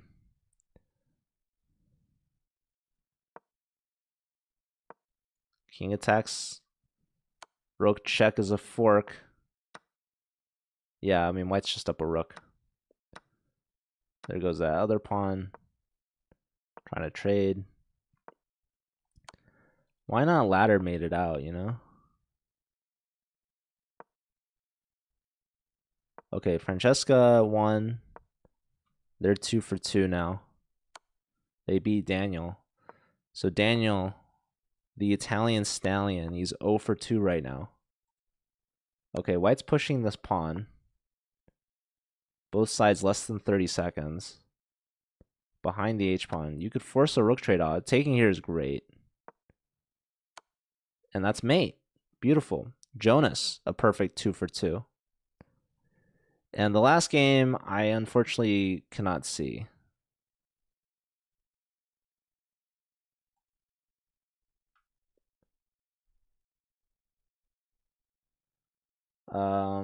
But we have games about to start. So round 3. I'll get us an update on the Dylan Emelian game. Okay, so white won. So yeah, first round black won all their games. Second round white won all their games. So it's tied up 4-4 still. Just the top boards have gotten their wins. No one else has had a chance to join in on the fun. Here we have an Italian game. One of my favorite setups here. C3, H3, very solid stuff here. Preventing the pin, both sides. Not wanting these bishops to come out and pinning. And yeah, we're ready to push for d4. Knight back to f1. The bishop can come back to c2 if it wants. Knight in here. Maybe knight at f5. I'm a fan of d4. I feel like d4 is thematic. Ready to push. You're threatening a fork too, by the way. But okay. All right, knight back. And yeah, I think black at some point probably should have taken here. Okay, knight in here. Not sure where this knight is going. Maybe the knight's going here to here, actually. Which is kind of interesting. Maybe we start with the bishop. Okay, whoa. Pawn push, kind of crazy. Because this bishop is now pinned, right? So the bishop's not actually defending. It's only the knight and the rook that are offering their support over f5. And this is hit twice, defended twice, so it's fine. But could be a little dangerous putting your rook here. But maybe black wants to get ready to double. So the knight's hit. So something has to happen here. We do see the pawn take. I do think this is the right move. Now black has to take with the knight. And now this pawn is pinned, so black is coming with a threat here to take the knight for free. With a tempo, nonetheless. So we either trade the knight or we move. Yo, Matt Henningsen. Huge raid. Welcome in. He rage quit MK Bryce. Shout out to Matt. I hope you're doing well. Matt, I was just thinking about you. We're watching the Collegiate Chess League, and Wisconsin Madison does have a team. They actually have multiple teams competing. Imagine if Matt was in the CCL as a young buck. That would have been something else. Although Matt at that time, I don't know how strong. Matt has gained like 1,000 rating in the last like month. I'm just kidding. Uh, no, I don't think the Collegiate Chess League existed when you were a student. I don't know. Or actually, I might be older than you. I forgot when you graduated. Anyways, maybe maybe you could have played. Are you that old? I think I'm older than you, dude. I'm 29. How old are you? I don't know. But the Collegiate Chess League didn't exist until 2020. So when did you graduate? 20s. Okay, so you're 3 years younger. The rook is hit, so the rook's gonna come back. Um, so then yeah, you could have played your senior year or even your junior year. You graduated 2021. Dang, dude. You should have joined. You could have been like the team captain. Although probably you wouldn't have time for it. Although, I mean, maybe they rescheduled their match. I don't know if Madison joined by then. Um, that's okay though. Maybe we could set up like an alumni league. I mean, it's always been something I've been dreaming about doing. Okay, I think F3 here. Rook F1 defends. It's a little passive. And also for the record, I feel like trading the two rooks for the queen would not have been that good for black. King here I think is a little unnecessary. I feel like putting the king back makes sense. Also just, F3, right? Like you completely nullify this attack, I feel. You get smoked. No, no, no. The teams are set in divisions. So we were just watching Division 1, which are mostly grandmasters, and Madison couldn't even register a team there. Um, so how the league works is we register the teams based off their average rating, and then we sort them into their divisions. So right now we're watching a 2000 rated player versus a 1800, and this is Division 14. Rook A4 is a nice move, getting that rook involved, hitting the queen. And yeah, we're watching St. John's versus Amsterdam right now, but we were just watching Division 1 before this, UT Dallas versus Texas Tech, which are two very big chess schools. Texas Tech also, I know, likes their football. Really, I think there's only two D1 teams in the CCL that are pretty active in D1 football. Texas Tech and Mizzou. They both have scholarship chess teams. We have two international teams in Division 1. We've got SRM, Institute of Science and Technology in India, and we also have Lviv State from Ukraine. But Lviv, unfortunately, was eliminated from playoffs. They couldn't make it. So this is the last week of the regular season. Playoffs are starting next week. Wow, look at this. This is giving up the queen, but you're going to get a fork to get this. That is kind of crazy. That's a crazy move right there. Wow. Fancy stuff here from Dylan. Dylan's the highest rated player in this matchup, over 2,000. And these two teams are knotted up even, dead tie 4-4. It's just been the top two boards from both teams getting the points in. Knight here is such a strong piece because there's no stopping knight g3. And there's no stopping the fork either, because even if you move the king out of the way or the queen out of the way, something is getting forked here because the knight's hitting 3 pieces. King steps up, so not to lose the queen with check. We trade off here. So it's an even Steven trade. This knight's gonna have a home. Unless we play g3, which is a very interesting idea, that if they take with a knight, we have rook to g1, pinning and winning. Can we play g3? I personally want to play g3. I want to see that happen. So what's the holdup?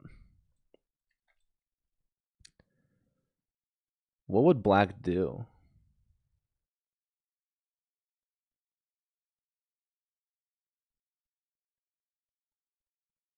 "30 seconds." Okay, they play it. Wow.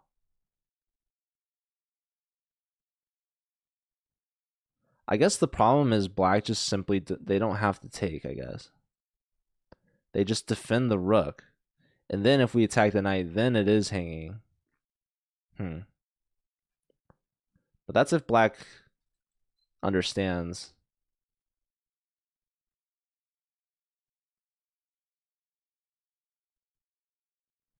H5 is a move. H5 and then H4. And then you gotta find this. So these are the only two moves actually for black. G3, the computer didn't like it as much because black has a way or two to get out of this, but black has to find one of two moves now. So it is pretty forcing. That's why I liked it. Because it sets up a trap, first off, and black finds one move. Now white has one response to this. H5, H4 found pretty easily. And now there's only one move here for black to hold equality. And that is defending the rook, right? That way that black can take the G pawn without fear of getting pinned. Now the problem is this pawn's attacked twice, defended once, and it's not easy to defend it. If you put the rook here, you're getting hit. So black has successfully maneuvered out of this trap. And now we see the knight defending here, but actually just king f6, and I guess we're pushing.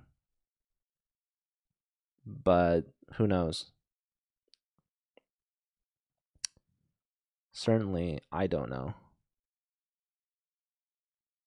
Yeah, the knight is defending the pawn, but now the knight's hit. 20 seconds for Francesca.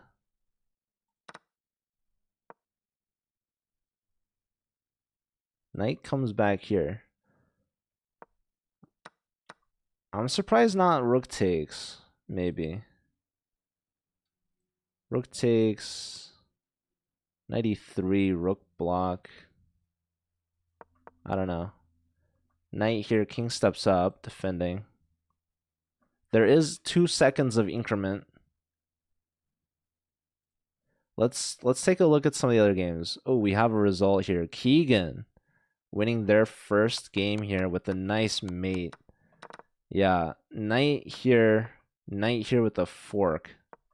Queen steps back, takes, check. You had to move the king because here you get mated. So Keegan on the board, their first point of the match, and giving St. John's their first lead of the second half. Here we have a good position for Emelian, up 30 seconds as well against Daniel. Daniel has been struggling, but so has Emelian. Neither player has gotten a point so far. Knight hits the queen. Maybe gets pinned. It's defended anyways. And now bishop lining up with the queen. Takes, and that's the last minor piece for black, and you're helping straighten out their pieces. So black is simply up a knight at this point, and as well as some pawns. So this is going to be a win for black. Emelian. Okay, let's check in with Jonas here. Jonas and Philip. Ooh, I think f4 was a tactic missed here. Knight here, only defended by the knight. So opportunity missed from Jonas. Both sides very low on time. Now the knight is hit. Knight steps back, and now the B pawn is going to fall. Knight takes. That defends the A pawn. Check. There's another check. Pawn push. Now there's no check. Ooh, that's a free piece. Blunder. Philip in time scramble just absolutely throws. And now the rook gets to the back rank. Saving the pawn. Hitting the knight. Pawn push. Another pawn push. a trade. Going after that pawn, going after the other pawn. Knight can go back. And now we zigzwang them. Okay. Here, yep. Very nice, very nice. Okay. King takes. You could have maybe pushed. Yeah, just g3. So just don't get forked. Both sides low on time. Emelian won their game. So Emelian's on the board. So it's the board 3s beating the board 4s. So now it's up to Francesca won their game. So they're perfect 3 out of 3. And now here Jonas should win. And that's going to give a big lead to Amsterdam. 2 points going into the final round.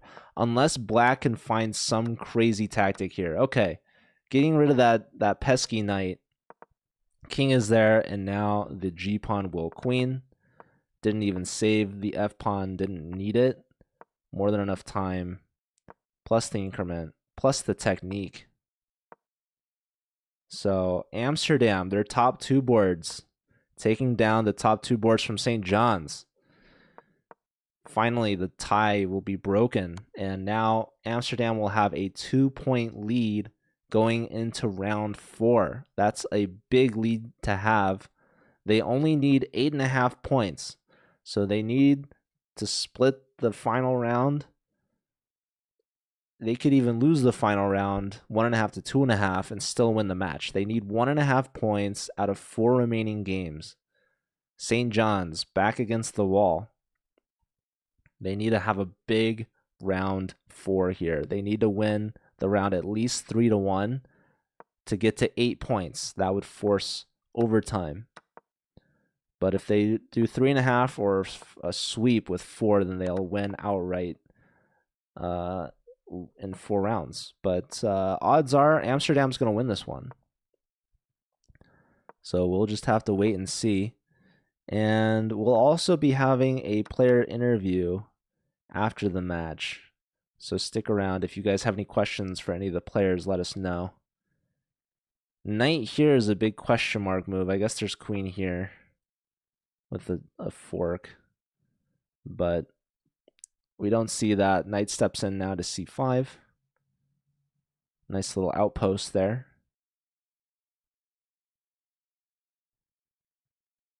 Probably just castles. Whoa, the second knight hopping in. Look at this. Double trouble with these knights. Castle for black. Still a good time to castle for white. Pushing the bishop back. So does white want to castle queenside? With the open b file, that looks kind of scary. I'm not gonna lie. Queen over. Yeah, rook here. Do we castle? Okay, v3. You could still castle queenside if you wish. Both players playing very quickly. Okay, knight finally back to question white's knight. But maybe we just go back, yeah, to d3. Keeping that on the board. Now I think white actually does want to attack on the king side. I don't expect to see a kingside castles for white. Maybe a queenside castle, or even they could keep the king in the middle of the board. I'm trying to play h4, h5 here.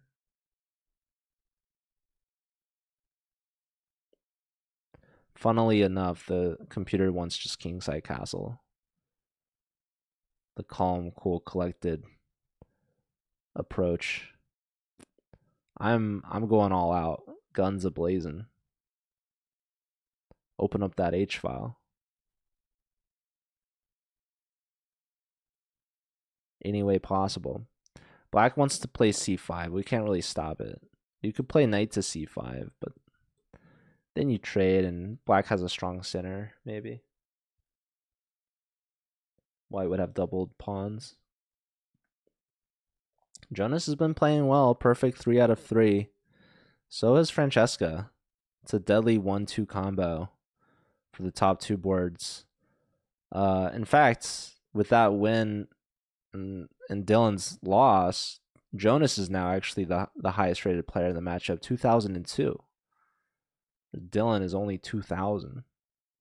So, huge rating mismatch here. Those 2 extra elo.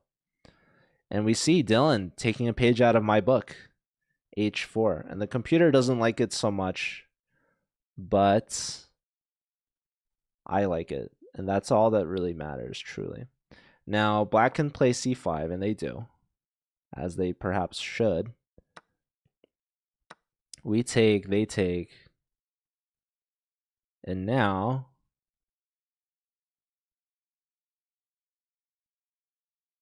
can we just continue? H5 takes.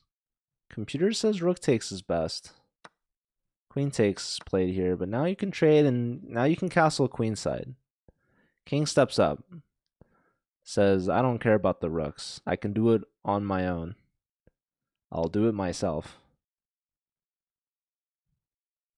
So, yeah, now we just have a rook and pawn endgame, where black's a little bit ahead in development, right? The rook's already lifted and can double, whereas these rooks have not yet moved at all. Rook here, pretty passive. Rook here, very, very nice strategy here. Just preventing this from moving at all. We see H5 continue. I think I would have considered like a rook E1 to E3 sort of idea for white. But who knows? Yeah, now this pawn. Yeah, I love this rook C3 move here from black. Just really tying these pieces down. And now king up, right? King up. Well, if this rook wants to go here, maybe.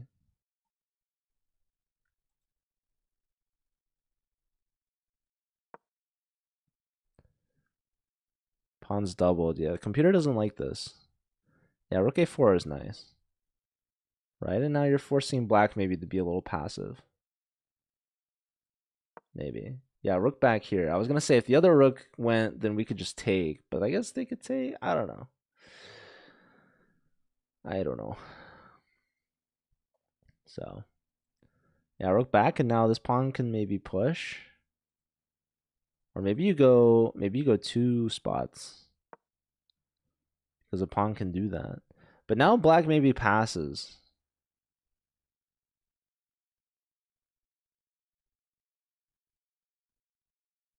Also, we're pinned, actually. Computer says just ignore it. King up. King D3 is nice. This rook is kind of in trouble, though. I will say. I mean, this rook is tied down to the defense, but it's kind of annoying. This rook is free now, actually, so that's good. Whoa, B4. Probably A3, B4 was better, but who am I to judge? I'm just a commentator, I guess. I don't know. Okay, rook B5, though. Rook B5 you should play. Back. Rook B5 I liked if they trade and took this. We've got the outside pass pawns. Okay, rook B5 played now. Maybe we double rooks. Double this way. Maybe A4 here. A4. I like. Your H pawn is hanging, though. You can't do anything about that now, though, is the problem. Here and F5, it likes a lot. I like F5 a lot, too. That's a brutal move. Yeah, they find it. Okay, Philip won against Francesca by a checkmate. Look at these knights. Here's a blunder. Check, check, check. Takes, takes. Wow. Beautiful sequence here. So this is a big blunder. Check. Knight here. Forking the knights, but then look at this sequence. If the king goes here, you're getting forked.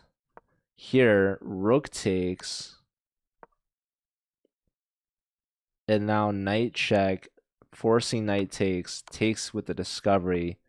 And that's a beautiful mate there. Wow. So Philip doing his best to keep things close. Brings it back within one. This game, Wester and Daniel, both players board 4. Neither have gotten a full point or any points for that matter. But it looks like this is Wester's opportunity to shine. So what happened in this match? We have these pawns doubled. Trade of queens takes here. And it's just, white's up a pawn. Better king positioning. Beautiful knight there. Picks up a second pawn. Picks up a third pawn. Yeah, that's 3 pawns for Wester. Okay, here we have a time scramble. So Amsterdam, they only need 1.5 points, and it looks like they're going to get 1 from their board 4, and it looks like they're going to get another 1 from their board 1. So Wester's going to clutch a huge point. This game is a rook and pawn in-game that looks pretty dry. It is a pawn advantage for black, which is good for St. John's. St. John's is behind, but I think it's going to be too little. I think the other boards are going to lose this match for St. John's. Yeah, here, look at this position now. Okay. White really needs a miracle. Just push c6, I'd say. I think. Rook here is okay too.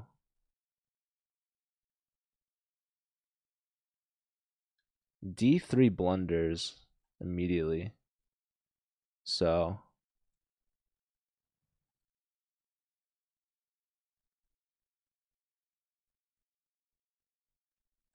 low time for Jonas.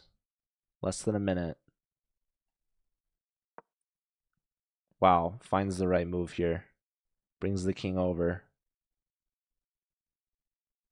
So if takes, yeah. Rook goes after that, but yeah, check is nice. King back. Probably just move the pawn. It's 2 pawns to 0.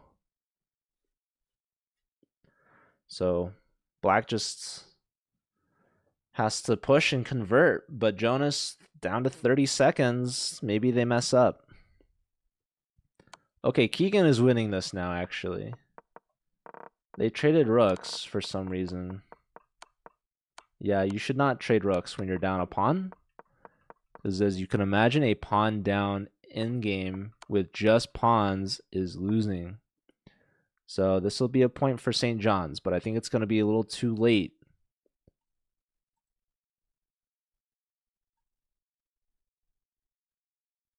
Dylan and Daniel, one of them needs to come up big and flip the script.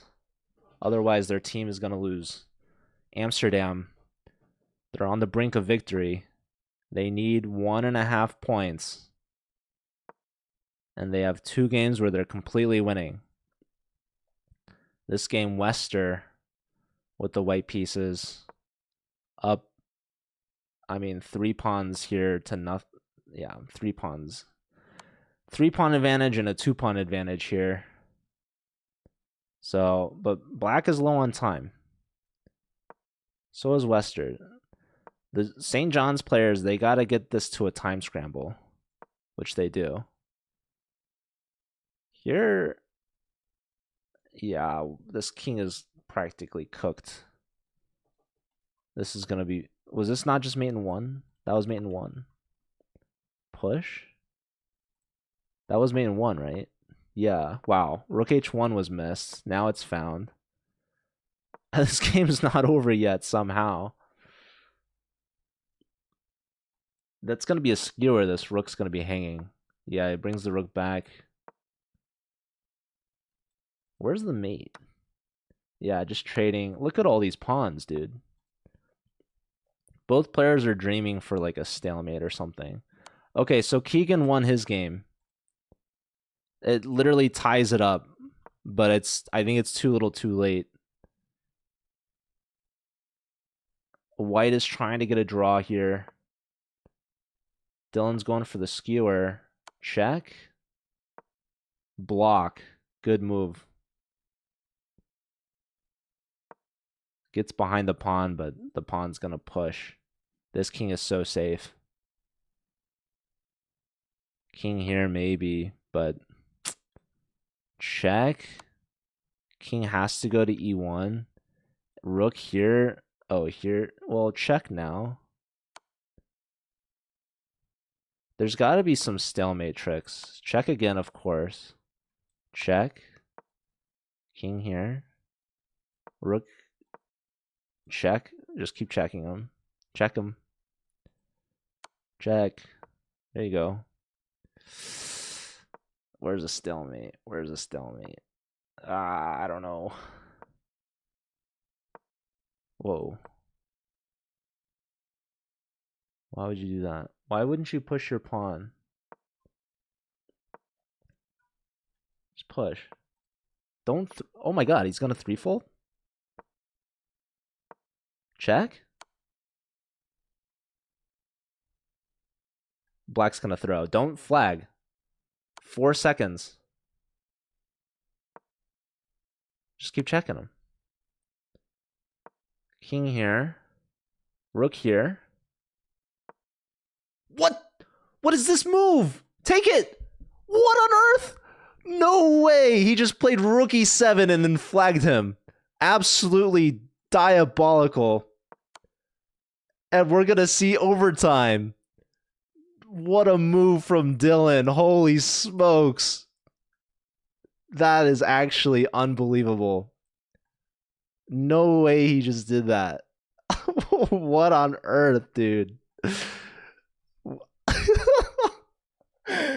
That is ridiculous. He just hangs his rook in one move and then flags him. Unbelievable.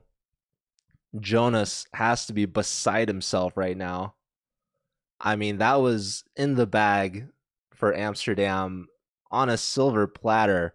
He can't pull the trigger, and now it's tied. We're going to overtime. St. John's has no right to be here, and yet here they are. We're going to see round 5 here, ladies and gentlemen. This is Amsterdam's second overtime round today. They lost in overtime earlier. Both of these teams are coming off a back-to-back. They're getting even more chess. Oh, it was a stalemate. You're right, Estevan. Oh, that's even more ridiculous. That's genius. That's diabolical.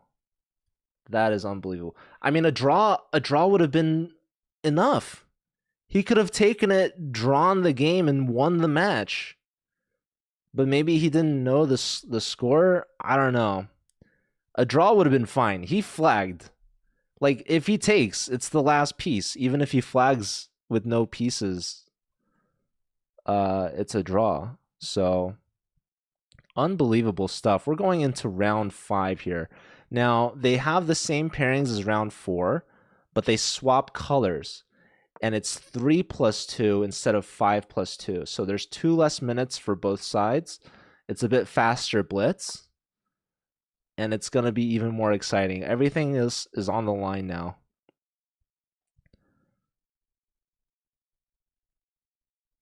I think Amsterdam's already eliminated, but they're not going down without a fight. So, but man, they had a golden opportunity there. Bishop takes for sure. Here, I think that's not a good structure for black. Losing the c pawn. Black's going to try pushing here at some point. So we've got all 4 games underway.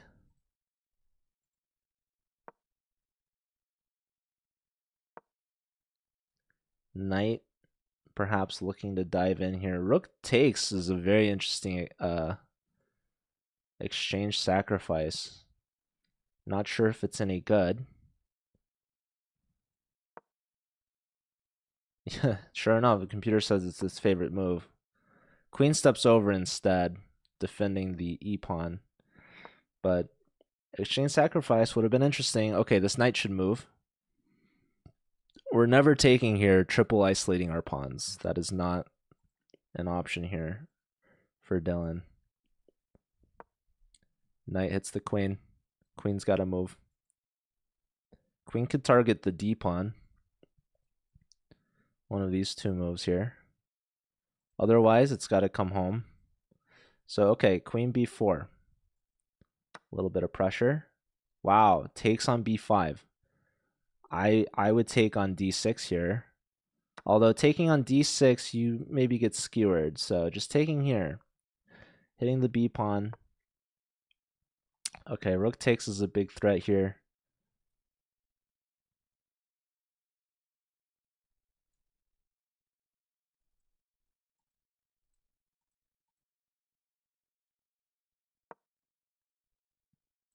King goes over.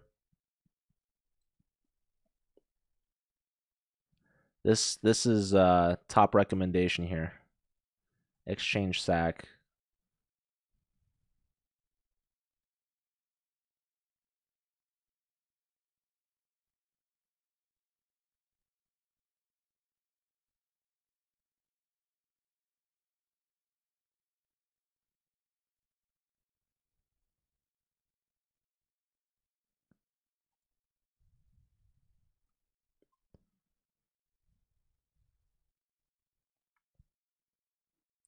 Dylan frozen in time here, just thinking, calculating.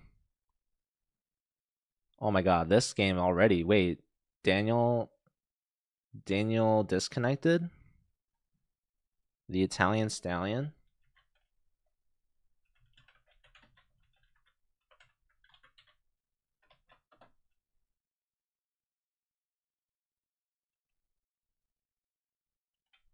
I would assume this game's still going on. I'm not sure. I'll get an update on that. Let's check out the other games. We've got Keegan versus Emelian. Keegan won, I believe, in that fourth round.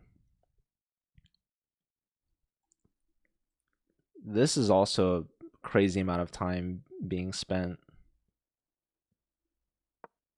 I'm wondering if these games are just not loading.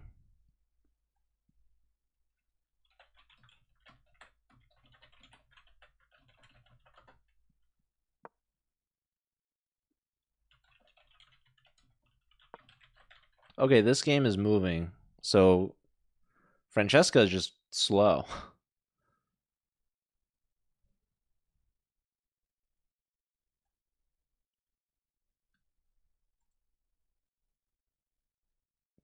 Lots of pressure on this pawn. Queen steps up. But now we just take the pawn. Queen takes d6. What? Why wouldn't you do that?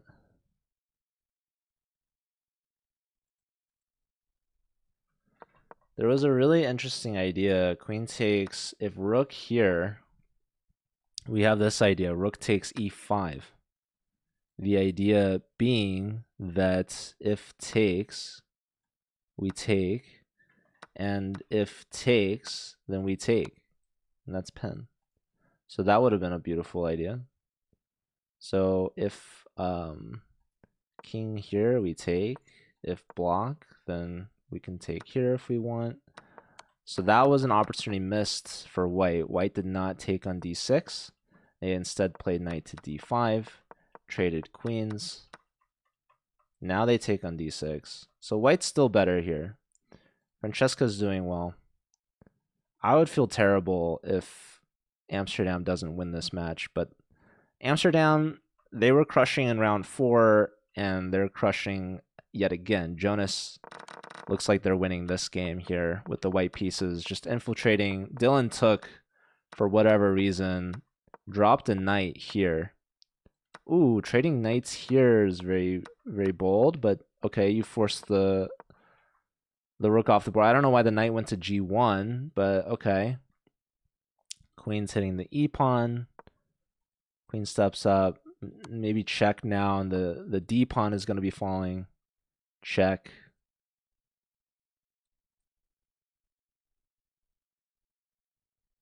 Okay, but Philip and Keegan are winning. Philip and Keegan are winning. So we might go to another overtime, or St. John's might just win it. Okay, take here maybe? No? Whoa, this is crazy. Whoa, not taking the knight. Still not taking the knight. Holy smokes. Bishop take. Oh, wait, no, the knight's defended. 4 seconds. Knight takes. Queen takes. Check. King up. Knight here. Bishop out, but that's hanging this? No? What? They're in an absolute scramble. They don't know what's going on. They don't know. Bishop takes with check. Defends the mate. Knight takes. Right? Or takes with check. Sure. This is so sloppy. Whoa, not even taking the rook. What? That rook was free. Okay. Rook here, yes. Rook anywhere, yes. Oh my god. Here, threading mate in 1. Knight's got to go here. Okay. GG. Keegan was winning that. Oh my god, this game is also back and forth. So Keegan improves to 3 out of 5. This game, where was it the craziest eval? So white's winning, and then they throw. Now black's better. Now it's equal. It's 3 minor pieces for each side, but it's an extra pawn for white. The bishop's holding on to everything. It's opposite color bishop, so it should be a draw.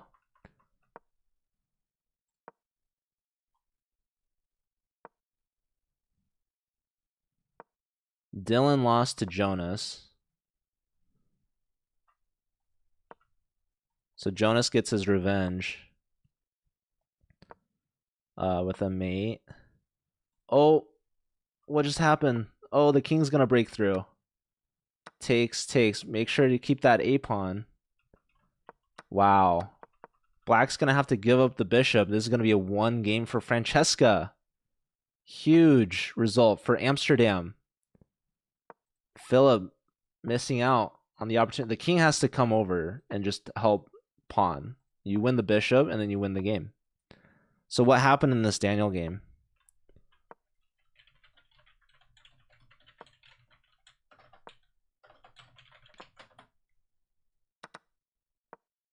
Yeah, and now it's just a matter of technique here. So you have the important thing is you have the right colored bishop and the right color, the right corner for the pawn. Just king here. We're gonna chase down the a pawn. We're gonna put the bishop back. We're gonna bring the king in, scoop that up. Easy peasy. Bishop here is also a fine move. Okay, it looks like Wester won. So Amsterdam should win this match.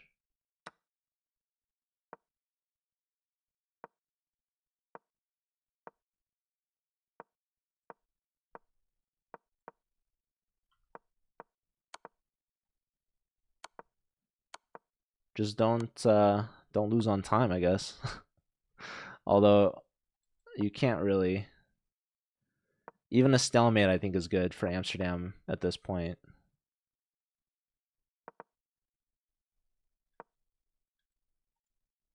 What is this technique?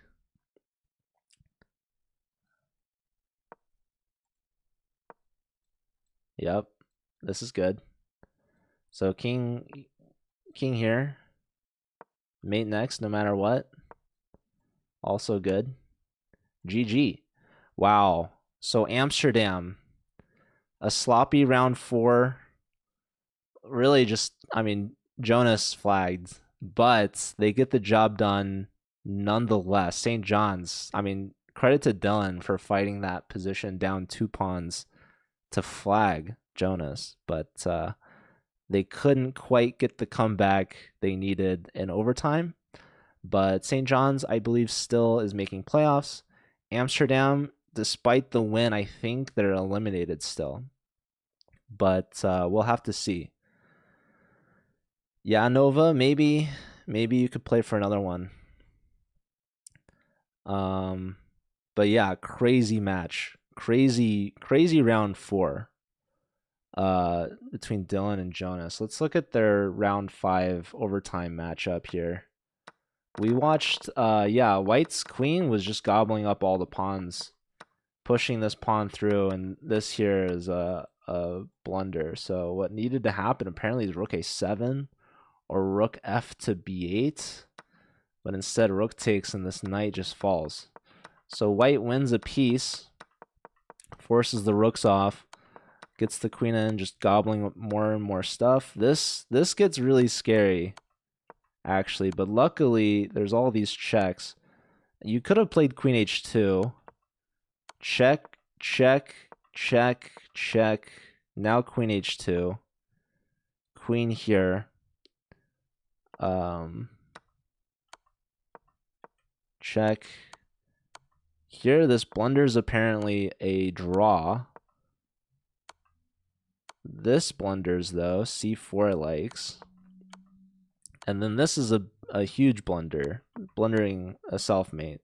So Dylan maybe was close to getting a draw, but I think a draw was not going to be good enough. All right, ladies and gentlemen, please give me a second here. We will have a player interview. So I will be right back with that in just a moment.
Hello, everyone, and welcome into the final interview of the season. Regular season wrapped up here today. We just watched a crazy overtime match between Amsterdam University and St. John's University, where Amsterdam took the final lead, winning 11-9.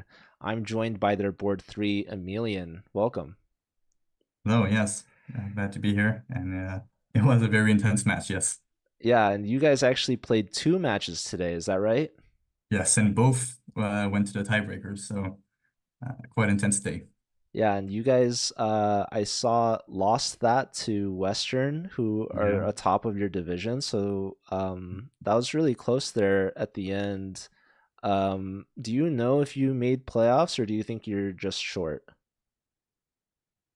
I'm sorry, could you repeat that question? Do you know if your team qualified for playoffs, or I think we're just short, probably. Yeah, which, mm, probably you needed to win both matches today, so that's kind of rough to get so close in overtime, especially against the number one seeded team. yes, yeah. But, So do you know what went wrong this season? um, I think um, I think there was a lot of availability issues on our team, um, and I think overall university life was a bit too much on our mind to really give this competition the attention it deserved. But uh, to be honest, I think my whole team had a lot of fun, and we really enjoyed every single game, and every single like match was very like the opponents were very nice, and it was quite a lovely competition, and we'll be back for sure. That's great to hear. Even though you guys maybe didn't have the best season, you still had a lot of fun and enjoyed it. And I wanted to Mhm. mention, I believe you are part of our college ambassador program along with two of your teammates. All three ambassador spots are filled by players on the CCL team. Mhm. Has your club grown a lot, or do you have a relatively smaller club? Do you think maybe you'll have more players and maybe even more teams next season? We have a relatively like small chess club at our university, and it has not really grown over the years. I think there's a lot of offers here like at Amsterdam University of different sports committees clubs, and chess is sadly not the most popular. But the ones that do play are very engaged, and uh, I think um, we're definitely working on expanding our club. That's awesome. And what year are you in university? I'm a second year of my bachelor, so there's still some time for me to do some good for my club. Yeah, and are any of the other officers graduating soon? Well, the other two are graduating this year, Okay. and so that'll leave some slots for new players, I guess. Yeah, and new officers to be joining. Yes. And luckily they'll still have you, so the club is in good hands. And I noticed on the match score, obviously it was overtime, so it was very close, and you guys barely won. But were you nervous at all in round four? Can you walk us through that? Were you watching the other games at all? The other, I was definitely nervous because in round three we were at the end of round three we were taking the lead, um, and I was thinking, okay, I should at least draw this or like try to get to the win so we at the very least get uh to the to the tie breaks. It definitely is kind of nerve-wracking knowing that we're kind of on a live stream and being commentated on, but it's very exciting. And I definitely feel like that was the most tense round because everybody was kind of playing against their level of opponent of like strength wise. Um, and sadly, it did not go very well for me. I think I ended up in a pawn endgame. That was where I was a pawn short, and I don't know if I could have drew that, but it was definitely a little bit. It was definitely stressful, yes, but quite exciting. Yeah, and I don't know if you saw the drama that happened on board one in round I did four. not. So Uh, basically, um, it was Jonas versus Dylan. Did you oh, have a chance to talk to them at all? Did Jonas I say anything? heard there was some time trouble, time management trouble. So basically, you guys were at 8 points, and you were Hmm. up by one with one last game to go. So Yeah, any draw or wins the yeah, match from Jonas. He was up two pawns to nothing, but both players had a rook, and the pawn was one square away from promoting, and the king was on the promotion square, and there was a stalemate trick, and uh, Dylan put his rook where it could be taken for free, but it would have been a but stalemate. and instead of taking the rook, Jonas just flagged and ran out of time. But if he had taken the rook, even if it was Ah, stalemate, he still would have drawn the game and you oh guys would have won the man. match. So Wow. Dylan, with the nasty trick to flag him at the very end, forced overtime. But luckily, your team pulled through, winning in Did. overtime. So you can end your season on a good note.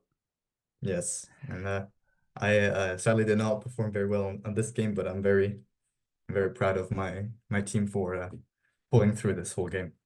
Well, you won one very important game in round 3, I believe. So if you didn't win that, then your team wouldn't have even made it to overtime. You guys would have lost, and then you would feel even worse.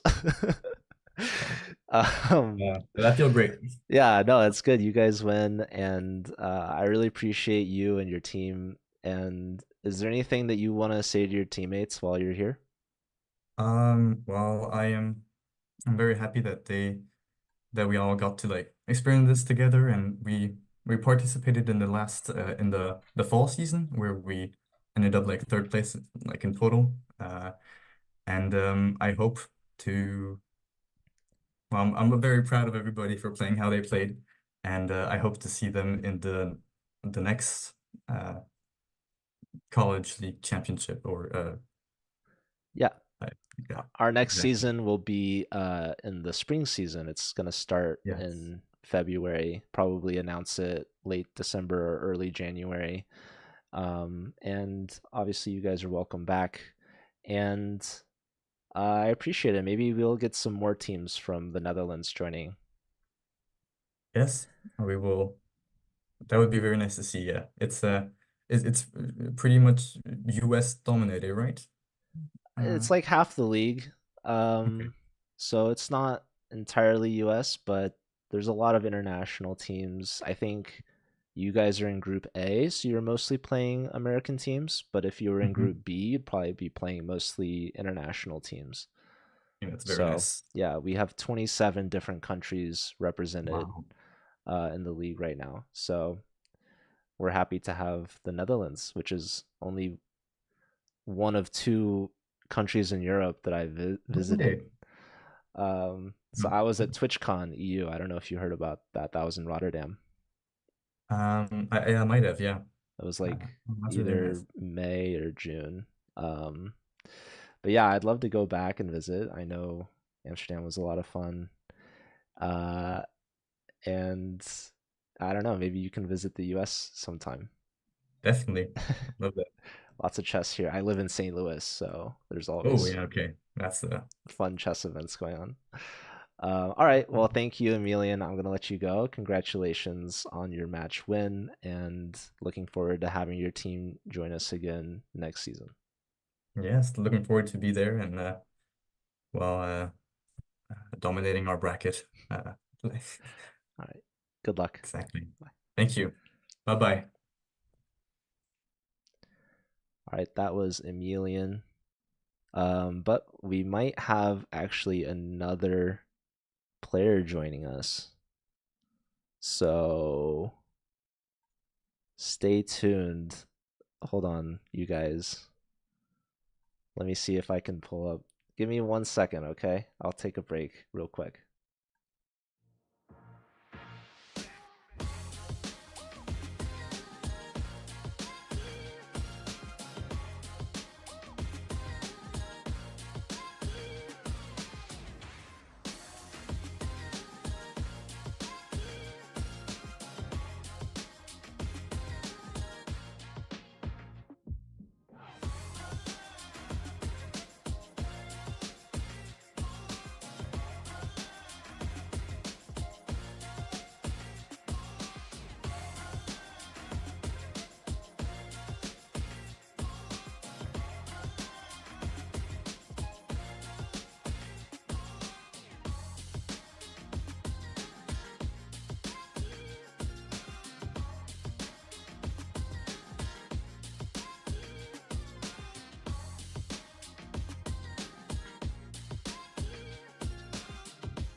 Hello, everyone. Welcome back. This is a player interview with Daniel Augusto from St. John's University, team captain. Daniel, tell us how you're feeling.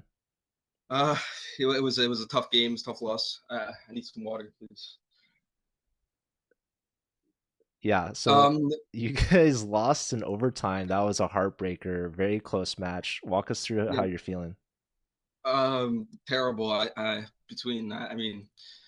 Just myself. I had some connection issues, some terrible misclicks.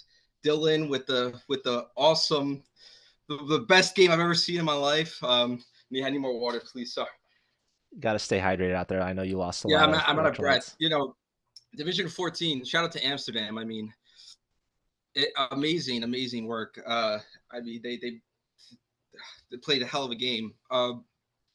No, Division 14. It's so tough. You're gonna blunder your queen by move 7, and they're gonna just blunder it right back. It always keeps you on your toes. Grandmaster would probably resign there. Here, you never know what's gonna happen. Yeah, and I know you've trained a lot for this. Do you want to walk us through how much you guys put in every week for this? So every single one of my team members required to run 10 miles every morning. They do CrossFit, all of them. The majority of our chess meetings, we do half chess, half just working out. The physical is so important. I have my arm sleeve here. This eye black is for the blue light, for the eye strain. Um, you know, my hands wrapped. Always be safe. You don't ever know what you're going to encounter on the board here. And you guys probably are using the triple weighted chess pieces. Of course. Yeah. And playing online, obviously there's a lot of internet issues that could happen and the time scrambles. But this time it came in favor for your top board, Dylan. Do you guys think that after that comeback that you were going to win in overtime? I wish I could. I was so hopeful. And then I immediately followed up with a misclick and a disconnect. But it happens, right? Those are the variables you can't control. It is what it is. We trained hard for this. We made it into the playoffs. That's really all you can ask for. Looking to make a great performance there. Yeah, and you guys are in your first season of the Collegiate Chess League, is that right? Yep, that is correct. And are you going to go all the way in playoffs? Do you plan on winning it all? Of course we're planning on winning. I mean, why do we wake up and do 10 miles, Joe? Come on. Well, I'm not sure. I guess Amsterdam must have been out training you guys because they pulled through with the win in the end. All 7 other Division 14 teams, they're amazing. I mean, I wouldn't be surprised if they all do the same thing. I guess he cleaned his face and was super like fast, unequipping all of his stuff when he got on the interview. But I'm sure he had something similar on. Well, don't forget, there's also Group B, so there's actually 15 other teams. Oh, I did forget about that. The bracket is going to be 12 teams. So, have you guys done your research on maybe the opponents going into playoffs? We won't, but we will now, Joe. Now we're gonna have to do 20 miles instead of 10 because there's double the teams we haven't been accounting for. Yeah, and also don't forget, because you guys were on broadcast, now your opponents had to have some game film to review, looking into your games. We'll be ready. We'll be ready. Okay. Do you have any rivals? Who's your most anticipated matchup? Our first loss was to Purdue. We'd love to come back and beat them. They're great guys. No hard feelings, of course, just friendly competition. But I think that was our most disappointing loss, and very excited playing them again. And how would you describe the team chemistry in the locker room? It's great. I mean, as the captain, I have to, be both teammate and also be, tough, keep an edge on them, make sure they don't get too comfortable. That's what, drives us to keep improving, to push ourselves. But no, I mean, outside of that, it's amazing.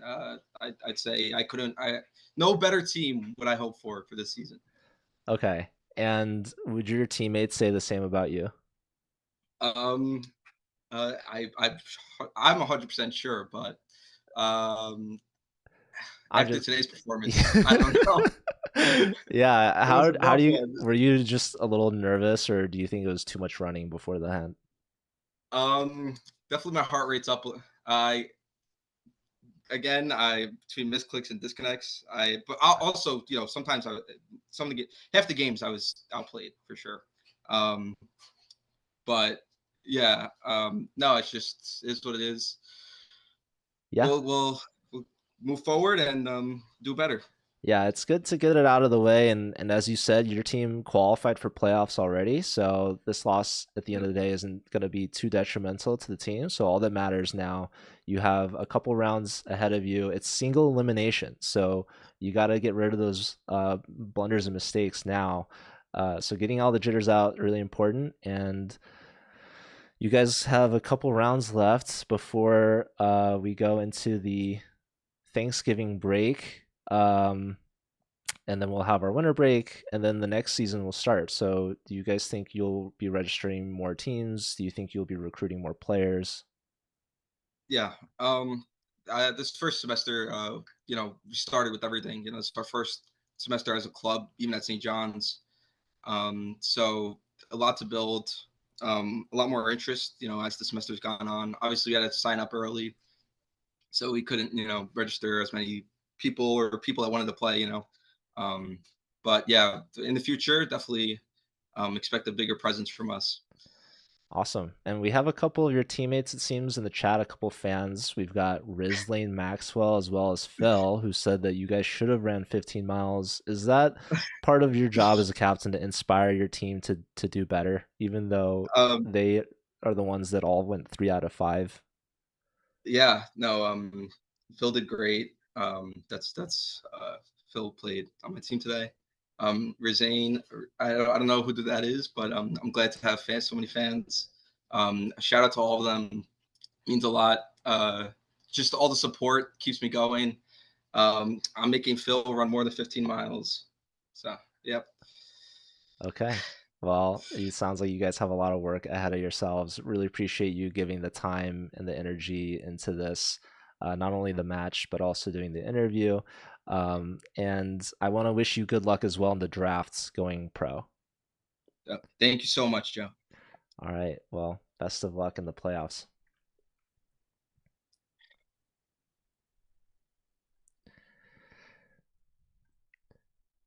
All right. Well, that was the team captain from St. John's University, Daniel Augusto, team captain, board 4, who unfortunately got swept today in a overtime loss against Amsterdam. However, his team still made it to playoffs. They're moving through, and as you could see, they're definitely very motivated to succeed and to do well in this postseason. Thank you all for watching. Really appreciate you all being here. It was a lot of fun. It was a lot of close matches. Be tuned in tomorrow, though, at the same time, default time, 2 p.m. Eastern. We've got a matchup between Mizzou and SLU, the number 1 and 2 seeds. SLU, the defending champions, but Mizzou slightly above them in the standings and with a chance to perhaps take over the number 1 spot after Dallas lost today. So I will be back tomorrow, and I hope to see you all then as well. This was a lot of fun. Thanks all for watching again, and stick around for a raid. We're going to find somebody to send you off to. This is the Collegiate Chess League, Week 7, end of the regular season here. This was a lot of fun. Thanks all again, and I will see you all tomorrow, hopefully. Otherwise, take care. I'll see y'all later.